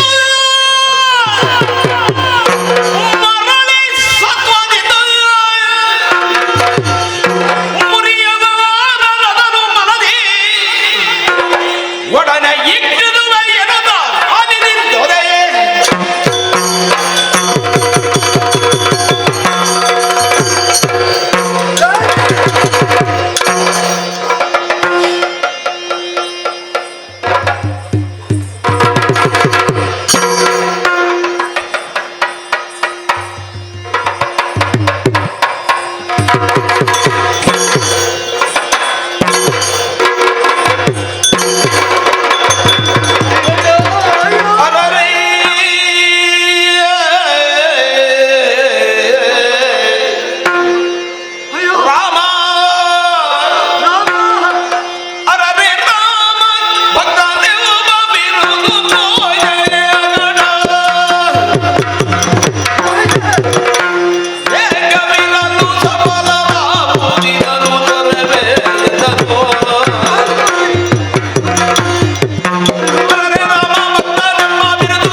ಜಯ ಜಯ ಜಗನ್ನಾಥ ಜಾನಕಿ ಸುಪ್ರೀತ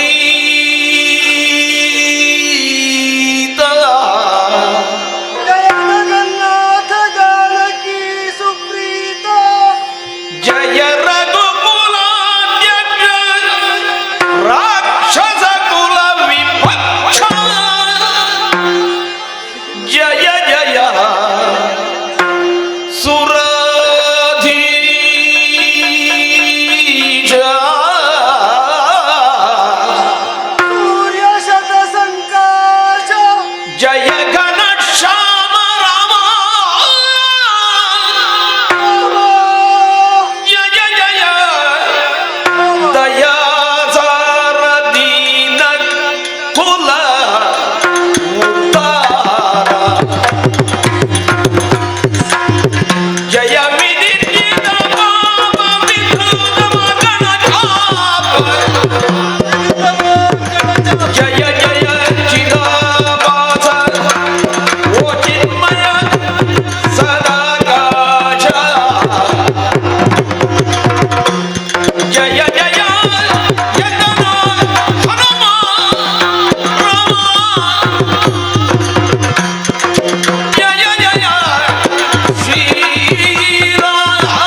ಸೋತೆ ಎನ್ನುವ ಭಾವದಿಂದಲಾಗಿ ತೊಳಲಾಡುತ್ತಾ ಇದ್ದೀಯ ತಾನೆ. ರಾಮ ಸಂಕಲ್ಪದ ಪಾರಿಶುದ್ಧಿಯನ್ನು, ಶ್ರೇಷ್ಠತೆಯನ್ನು, ವರಿಷ್ಠತೆಯನ್ನು ಉಳಿಸುವುದಕ್ಕಾಗದ ನಾನಾವ ಸೀಮೆಯ ರಾಮ ಭಕ್ತ ಆಂಜನೇಯ. ಪ್ರಭೋ ರಾಮಚಂದ್ರ. ಪ್ರಪಂಚ ಮುಖದಲ್ಲಿ ಆಂಜನೇಯನಿಗೆ ಯಾವ ಕಾಲಕ್ಕೂ ಸೋಲು ಬರುವುದಕ್ಕಿಲ್ಲ, ಅವ ಬೀಳುವುದಕ್ಕಿಲ್ಲ. ಸಂಕಲ್ಪ ಮಾಡಿದಂತ ಸೇತುವೆಯನ್ನು ಮುರಿಯುವುದಕ್ಕಾಗದ ಅಸಹಾಯಕತೆ ಬಂದದಕ್ಕಿತ್ತಲ್ಲ. ಸೇತುವೆಯನ್ನು ಮುರಿಯುವುದೇನು? ಸತ್ಯಲೋಕಾಧೀಶನೇ ಕುಳಿತಿರುವಂತಹ ಆ ಪ್ರದೇಶವನ್ನಾದರೂ ಕಿತ್ತು ತರುವ ಸಾಮರ್ಥ್ಯ ಹೊಂದಿದವನಿಗೆ ಇಲ್ಲೇನೋ ನನ್ನಲ್ಲೇ ನ್ಯೂನತೆಯೋ ಅಹಂಭಾವವೋ ಅಡರಿದಿರಬೇಕು. ಅದಿಲ್ಲವಾದರೆ ಯಾಕೆ ಸ್ವಾಮಿ ರಾಮನೆನ್ನುವ ದೃಢಭಕ್ತಿಯಿಂದಲೇ ಬದುಕು ಕಂಡಂತಹ ಆಂಜನೇಯನನ್ನು ಸೋಲಿಸುವವನು ಪ್ರಪಂಚದಲ್ಲಿ ಇಲ್ಲ. ಮತ್ತಾಕೆ ತುಳಿಯಿತು? ಹಾಗಾದ್ರೆ ಸೋಲಬೇಕು ಅಂತಾದ್ರೆ ನಾನೇ ನಿನ್ನನ್ನು ಸೋಲಿಸಬೇಕಲ್ಲ. ನೀನು ಪ್ರಭು, ನಿನಗೆ ನಾ ಯಾವತ್ತೇ ಸೋತವನಲ್ವೋ?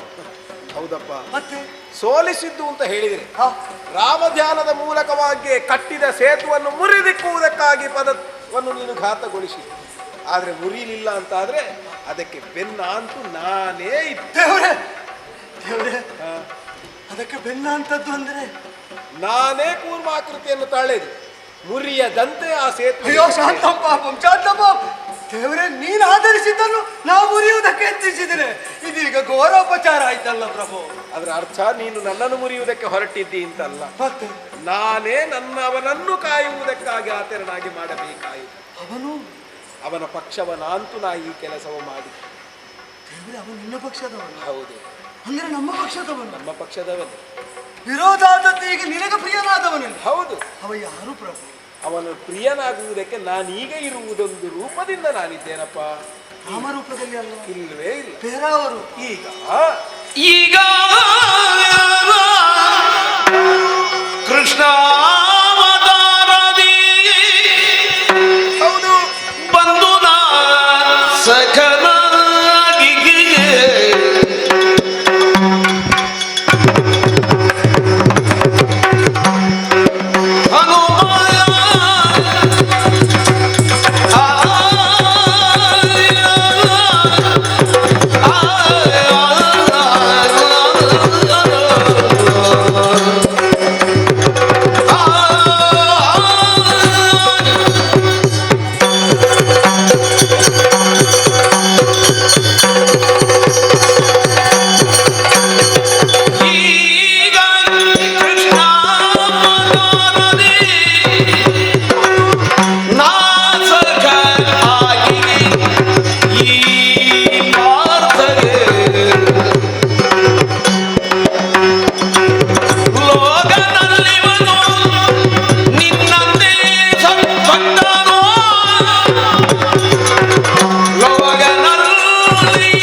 ಸದಾಕಾಲ ನನ್ನ ಹೃದಯದಲ್ಲಿರಿಸಿಕೊಂಡವ. ಅಲ್ಲೇ ಪ್ರಭು, ಅದು ದೊಡ್ಡ ಪ್ರಾಪ್ತಿ. ನಿನ್ನ ದೇಹದ ಕಣ ಕಣದಲ್ಲಿಯೂ ರಾಮ ಸೇರಿರುವವರು. ಆದರೆ ರಾಮ ಸಂಕಲ್ಪ ಉಳಿಸುವುದಕ್ಕಾಗಲಿಲ್ಲ ಎಂಬ ಹತಾಶೆಯಿಂದ ನಾನು ಅರಳಿದರೆ ನೀನು ಮೈಯೊಡ್ಡಿದೆ ಅಂತ ಆಡಿದೆ, ಅವ ನಿನಗೆ ಆಪ್ತ ಅಂತ ಆಡಿದೆ. ಖಂಡಿತವಪ್ಪ. ಅದು ಹೇಗೆ ಅಂತ ಅರ್ಥ ಆಗಲಿಲ್ಲ. ಲೋಕ ಧರ್ಮವನ್ನು ಸರಿಯಾಗಿ ಆಲೋಚನೆ ಮಾಡಿ ನೋಡು. ಅಂದರೆ ಆದಿನಾರಾಯಣನಾಗಿರುವ ನನಗೆ ಲೋಕಕ್ಕೆ ತಾಯಿಯೋಪಾದಿಯಲ್ಲಿ ಕಾಲ ಕಾಲಕ್ಕೆ ಯಾವ ದೌಷ್ಟ್ಯವೂ ಆಗದಂತೆ ಧರ್ಮದ ವೃತ್ತಿಗೆ ಕಾರಣನಾಗಬೇಕಾದ ಕರ್ತವ್ಯ ತಾಯಿ. ನಿನ್ನದೇ ಅಡಂಬಲ ಇದು. ಹೌದು. ಆ ಕಾರಣಕ್ಕಾಗಿಯೇ ಇಳೆಯೊಳಗೆ ಅಂಶವಾಗಿಯೋ ಅಂಶಾಂಶವಾಗಿಯೋ ಅಥವಾ ಆವೇಶವಾಗಿಯೋ ಪೂರ್ಣನಾಗಿಯೋ ಇಳಿಯಬೇಕಾದ ಅನಿವಾರ್ಯತೆ ನನಗೆ ಉಂಟೇ ಉಂಟು. ಅದರಿಂದಲೇ ರಾಮದರ್ಶನದ ಸುಯೋಗ ನಮಗೆ ಸಿಕ್ಕಿದ್ದು ತಾನೆ. ಹೌದು ಹೌದು. ಆ ತ್ರೇತೆಯಲ್ಲಿ ಮರ್ಯಾದಾ ಪುರುಷೋತ್ತಮನಾಗಿ ರಾಮನಾಗಿ ಕಾಣಿಸಿಕೊಂಡು ರಾವಣಾದಿಗಳ ಹನನದಲ್ಲಿ ನಿಮ್ಮನ್ನು ನಾನು ಉಜ್ಜಿಗಿಸಿಕೊಂಡೆ. ಹೌದು. ನೀವು ನನಗಾಗಿ ನಿಮ್ಮದ್ದಾದ ದೇಹವನ್ನು ನಿಮ್ಮದ್ದಾದ ಕೆಲಸವನ್ನು ತೆತ್ತುಕೊಂಡಿರಿ. ದಾಸೋಹಂ ಕೋಸಲೇಂದ್ರಸ್ಯ ಅಲ್ಲಿ ಅಹಂಭಾವವೇ ಇಲ್ಲ, ಸೋಹಂಭಾವವೇ ಇರುವುದು ಅನ್ನುವ ಹಾಗೆ ನೀನೇ ನನ್ನ ಜೊತೆಯಾದವನು. ಆದರೆ ಅಂತಹದ್ದೇ ಭಾವ ಹೊಂದಿದವರು ಈ ಯುಗದಲ್ಲಿಯೂ ಇದ್ದಾರಪ್ಪ, ರಾಮ ಭಕ್ತರು ಖಂಡಿತವಾಗಿಯೂ. ಆದರೆ ರಾಮ ಭಕ್ತರು ಅಂತ ಅಲ್ಲ, ಅಂದಿನ ರಾಮ ಇಂದಿನ ಕಾಲಕ್ಕೆ ಕೃಷ್ಣನಾಗಿ ಇಳಿದರೆ, ಹೌದು ಕೃಷ್ಣ ಅಷ್ಟಮದ ಅವತಾರಕ್ಕಾಗಿ ಈ ಧರೆಯ ಧರ್ಮವನ್ನು ಕಾಯುವುದಕ್ಕೆ ಬೇಕಾಗಿ ಕೃಷ್ಣಾಭಿಧಾನದಿಂದ ನಾನು ಉದಿಸಿ ಬಂದವನಿದ್ದೇನೆ. ನೀನೀಗ ರಾಮಕೃಷ್ಣ ದೇವರು. ಹೌದು, ಆಗಲಿ ಆಗಲಿ ಆಗಲಿ. ಇಳಿದ ನನಗೆ ಕಂಡೆಯಲ್ಲ ಆ ಹುಡುಗನನ್ನು. ನಿನ್ನ ಮುಂಭಾಗದಲ್ಲಿ ಬಾಣದ ಸೇತುವೆಯನ್ನು ಬಲಿದು ನಿಂತವನು. ವಿದ್ಯೆ ಉಂಟು, ಆದ್ರೆ ಪಕ್ವತೆ ಬರಲಿಲ್ಲ ಅಂತ ಅನ್ನಿಸಿ ಕಟ್ಟಿದ್ದನ್ನು ಮುರಿಯದಂತೆ ರಕ್ಷಿಸುವುದಕ್ಕಾಗುವುದಿಲ್ಲ ಅಂತ ತೋರಿಕೊಟ್ಟುವುದಕ್ಕೆ ಮುರಿದೆ. ಧರ್ಮಾತ್ಮನ, ಹೌದೇ, ಧರ್ಮರಾಯನ ತಮ್ಮ ಪಾಂಡುನಂದನ ಅರ್ಜುನ ನಾಮಕ ಈಗಾಗಲೇ ಲೋಕವಿಖ್ಯಾತಿಯನ್ನು ಹೊಂದಿದ ಧನುರ್ಧಾರಿ. ಅವರಲ್ಲಿ ನಿಷ್ಪ್ರಕಂಪನ ಉಂಟು, ಯಾವ ಕಂಪನವೂ ಇಲ್ಲ. ಇಂದ್ರಸೂನು ಅಂತ ಆಡಿದಾಗ. ಹೌದು ಹೌದು. ಆದರೆ ಅವನು ನನಗೆ ಅತಿ ಪ್ರಿಯನಾದ ಸಖ. ದೇವರೇ, ನಿನಗೆ ಪ್ರಿಯನಾದದ್ದು ಹೌದಾದರೆ ನನ್ನೊಡನೆ ವಿರೋಧಾತ್ಮಕವಾಗಿ ಯಾಕೆ ವರ್ತಿಸಿದ, ಅಥವಾ ನನ್ನೊಳಗೆ ಅವನನ್ನು ವಿರೋಧಿಸುವ ಪ್ರಜ್ಞೆ ಯಾಕೆ ಜಾಗೃತ ಆಯಿತು? ಎಲ್ಲವೂ ನನ್ನ ಸಂಕಲ್ಪ ಅಂತಲೇ ನೀವು ತಿಳಿಯಬೇಕು. ನಮ್ಮದಾದ ನಿರ್ಣಯ ಅಲ್ಲ, ನಿನ್ನ ಸಂಕಲ್ಪ. ಅಂದು ಸರಯೂ ನದಿಯಲ್ಲಿ ಇಳಿದು ಸಾಗುವ ವೇಳೆಗೆ ನೀವೆಲ್ಲವರು ಬಂದು ಕೇಳಿದಿರಿ, ನಾವು ನಿಮ್ಮ ಜೊತೆಯಲ್ಲೇ ಬರ್ತೇವೆ ಎನ್ನುವ ಹಾಗೆ. ಆಗ ನಿಮಗೊಂದು ಮಾತನ್ನು ಕೊಟ್ಟಿದ್ದೇನೆ, ಯುಗ ಯುಗಗಳಲ್ಲಿಯೂ ಬಗೆ ಬಗೆಗಿನ ನಿಮ್ಮ ಕಣ್ಣುಗಳಿಗೆ ನಾನು ಗೋಚರನಾಗುವುದಕ್ಕಿದ್ದೇನೆ ಎಂದು. ಕಾಯ್ತಾ ತಪ್ಪಿಸ್ತಾ ಇದ್ರೆ ಬಂದೆಬ್ಬಿಸಿ ನುಡಿಸಿದ, ನುಡಿದದ್ದು ಇಲ್ಲಿಯ ತನಕ ಮುನ್ನಡೆಯಿತು.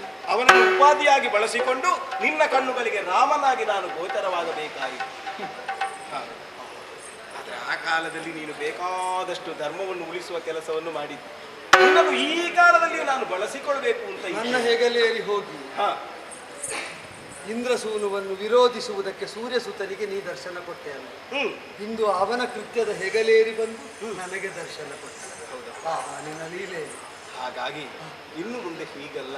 ಹಾಗಾದ್ರೆ ಯಾಕೆ ಕಡಲ ತಡಿಯಲ್ಲಿ ನೀನು ಇರುವುದಲ್ಲ, ಮುಂದಕ್ಕೆ ನಡೆಯುವ ಈ ಪಾರ್ಥನ ಅಂದ್ರೆ ಅರ್ಜುನನ ಜೊತೆಯಲ್ಲಿ ನೀನೊಬ್ಬ ಇದ್ದೆ ಅಂತ ಆದ್ರೆ, ನೀನವನಿಗೆ ಬಲವಾಗಿ ಇದ್ದೆ ಅಂತ ಆದ್ರೆ, ಅರ್ಜುನನ ಕೆಲಸವು ನನ್ನ ಧರ್ಮ ಕಾರ್ಯವು ಸುಗಮವಾಗಿ ಸಾಗುತ್ತದೆ ಎನ್ನುವುದರಿಂದಲೇ ದೇವರೇ, ರಾಮ ಸಂಕಲ್ಪದ ಪಾರಿಶುದ್ಧಿ ಉಳಿಸುವುದಕ್ಕಾಗುವುದಿಲ್ಲ ಅಂತ ವ್ಯಥಿಸ್ತಾ ಇದ್ದ ನನಗೆ ನೀನೀಗ ಮನಸ್ಸಿಗೆ ಎಷ್ಟು ಆನಂದ ಉಂಟು ಮಾಡಿದ್ದಿ ಅಂತ ನಾನು ನಿರ್ವಚಿಸಲಾರೆ, ಹೇಳಲಾರೆ. ಯಾಕೆ ಅಂದ್ರೆ ನಾನು ನಿನ್ನ ಭಕ್ತ ಅಂತ ಮಾತ್ರ ಅಹಂಕಾರದಿಂದ ಆಡಿದ್ದಲ್ಲ. ತದ್ಭೃತ್ಯ ಶರಣಾಗತ ಭೃತ್ಯ ಭೃತ್ಯ ಭೃತ್ಯಸ್ಯ ಭೃತ್ಯ ಇತಿ ಮಾಂ ಸ್ಮರ ಲೋಕನಾಥ. ನಿನ್ನ ಸೇವಕರ ಸೇವಕರ ಸೇವಕರ ಸೇವಕರ ಸೇವಕರ ಸೇವಕರ ಸೇವಕರು ನಾನು, ದಾಸಾನು ದಾಸ. ಹಾಗಾದ್ರೆ ನಿನ್ನ ಸೇವಕನು ಪಾರ್ಥ ಹೌದು ಅಂತ ಆದ್ರೆ ಅವನಿಗೆ ಆಗಲೇ ನಾನು ಆಡಿದ ಮಾತಿನಂತೆ ಮುರಿಯಲಿಕ್ಕಾಗದಿದ್ರೆ ನೆರೆ ನೀ ಪೇಳಿದಂದದಿ ಹೇ ಅಂತ ನಿನ್ನ ಸೇವಕ ಅವ ಹೌದು ಅಂತ ಆದ್ರೆ ಅವನ ಯಾವ ಸೇವೆಯಾದ್ರೂ ನನಗೆ ಸಮ್ಮತ ಸ್ವಾಮಿ, ಅದು ಭಾಗ್ಯ ಅಂತ ತಿಳಿಯುತ್ತೇನೆ. ನೀನವನ ಮೇಲೆ ಇದ್ದಿ ಅಂತಾದ್ರೆ, ನಿನ್ನ ಆಶೀರ್ವಾದವನ ಮೇಲೆ ಉಂಟು ಅಂತಾದ್ರೆ, ಈ ಭೂತಲದಲ್ಲಿ ಮಾಡಬೇಕಾದ ಎಲ್ಲಾ ಕೆಲಸವನ್ನು ಮಾಡಿ ಮುಗಿಸುವಲ್ಲಿ ಯಾವ ಕೊರತೆಯೂ ಆಗುವುದಿಲ್ಲ. ಇದು ರಾಮ ನಿರ್ದೇಶನ ಅಂತ ನೀವು ತಿಳಿ. ದೈವ ವಿರೋಧಿ ಅಲ್ಲ ಅವನು, ದೈವಾನುಮತಿಯಂತೆ ಪ್ರವರ್ತನಾಗುವವನು ಹೌದು ಅಂತಾದರೆ ಸ್ವಾಮಿ ಅವನ ಬಿಲ್ಗಾರಿಕೆಯನ್ನು ರಾಮಭಕ್ತಿಯ ಮುಂಭಾಗದಲ್ಲಿ ಸಣ್ಣದು ಅಂತ ಮಾಡುವುದಕ್ಕೆ ಹೊರಟೆ, ಕೃಷ್ಣ ಭಕ್ತನಾಗಿ ಅವನ ಅಸಮ ಬಿಲ್ಗಾರನಾಗುವುದಕ್ಕೆ ಹೊರಟದ್ದು ಹೌದಾದ್ರೆ ಅವನ ಹೆಸರೇನು? ಪಾರ್ಥ. ಪಾರ್ಥ ಏವ ಧನುರ್ಧರ. ಕೃಷ್ಣ ಭಕ್ತ ಹೌದಾ? ಪಾರ್ಥ ಏವ ಧನುರ್ಧರ. ನಾನು ಜೊತೆಗಿರ್ತೇನೆ. ಸಂಕಲ್ಪ ಗೆಲ್ಲುವಂತಾಗಲಿ. ಶ್ರೀರಾಮ ಜಯ ರಾಮ ಜಯ ರಾಮ.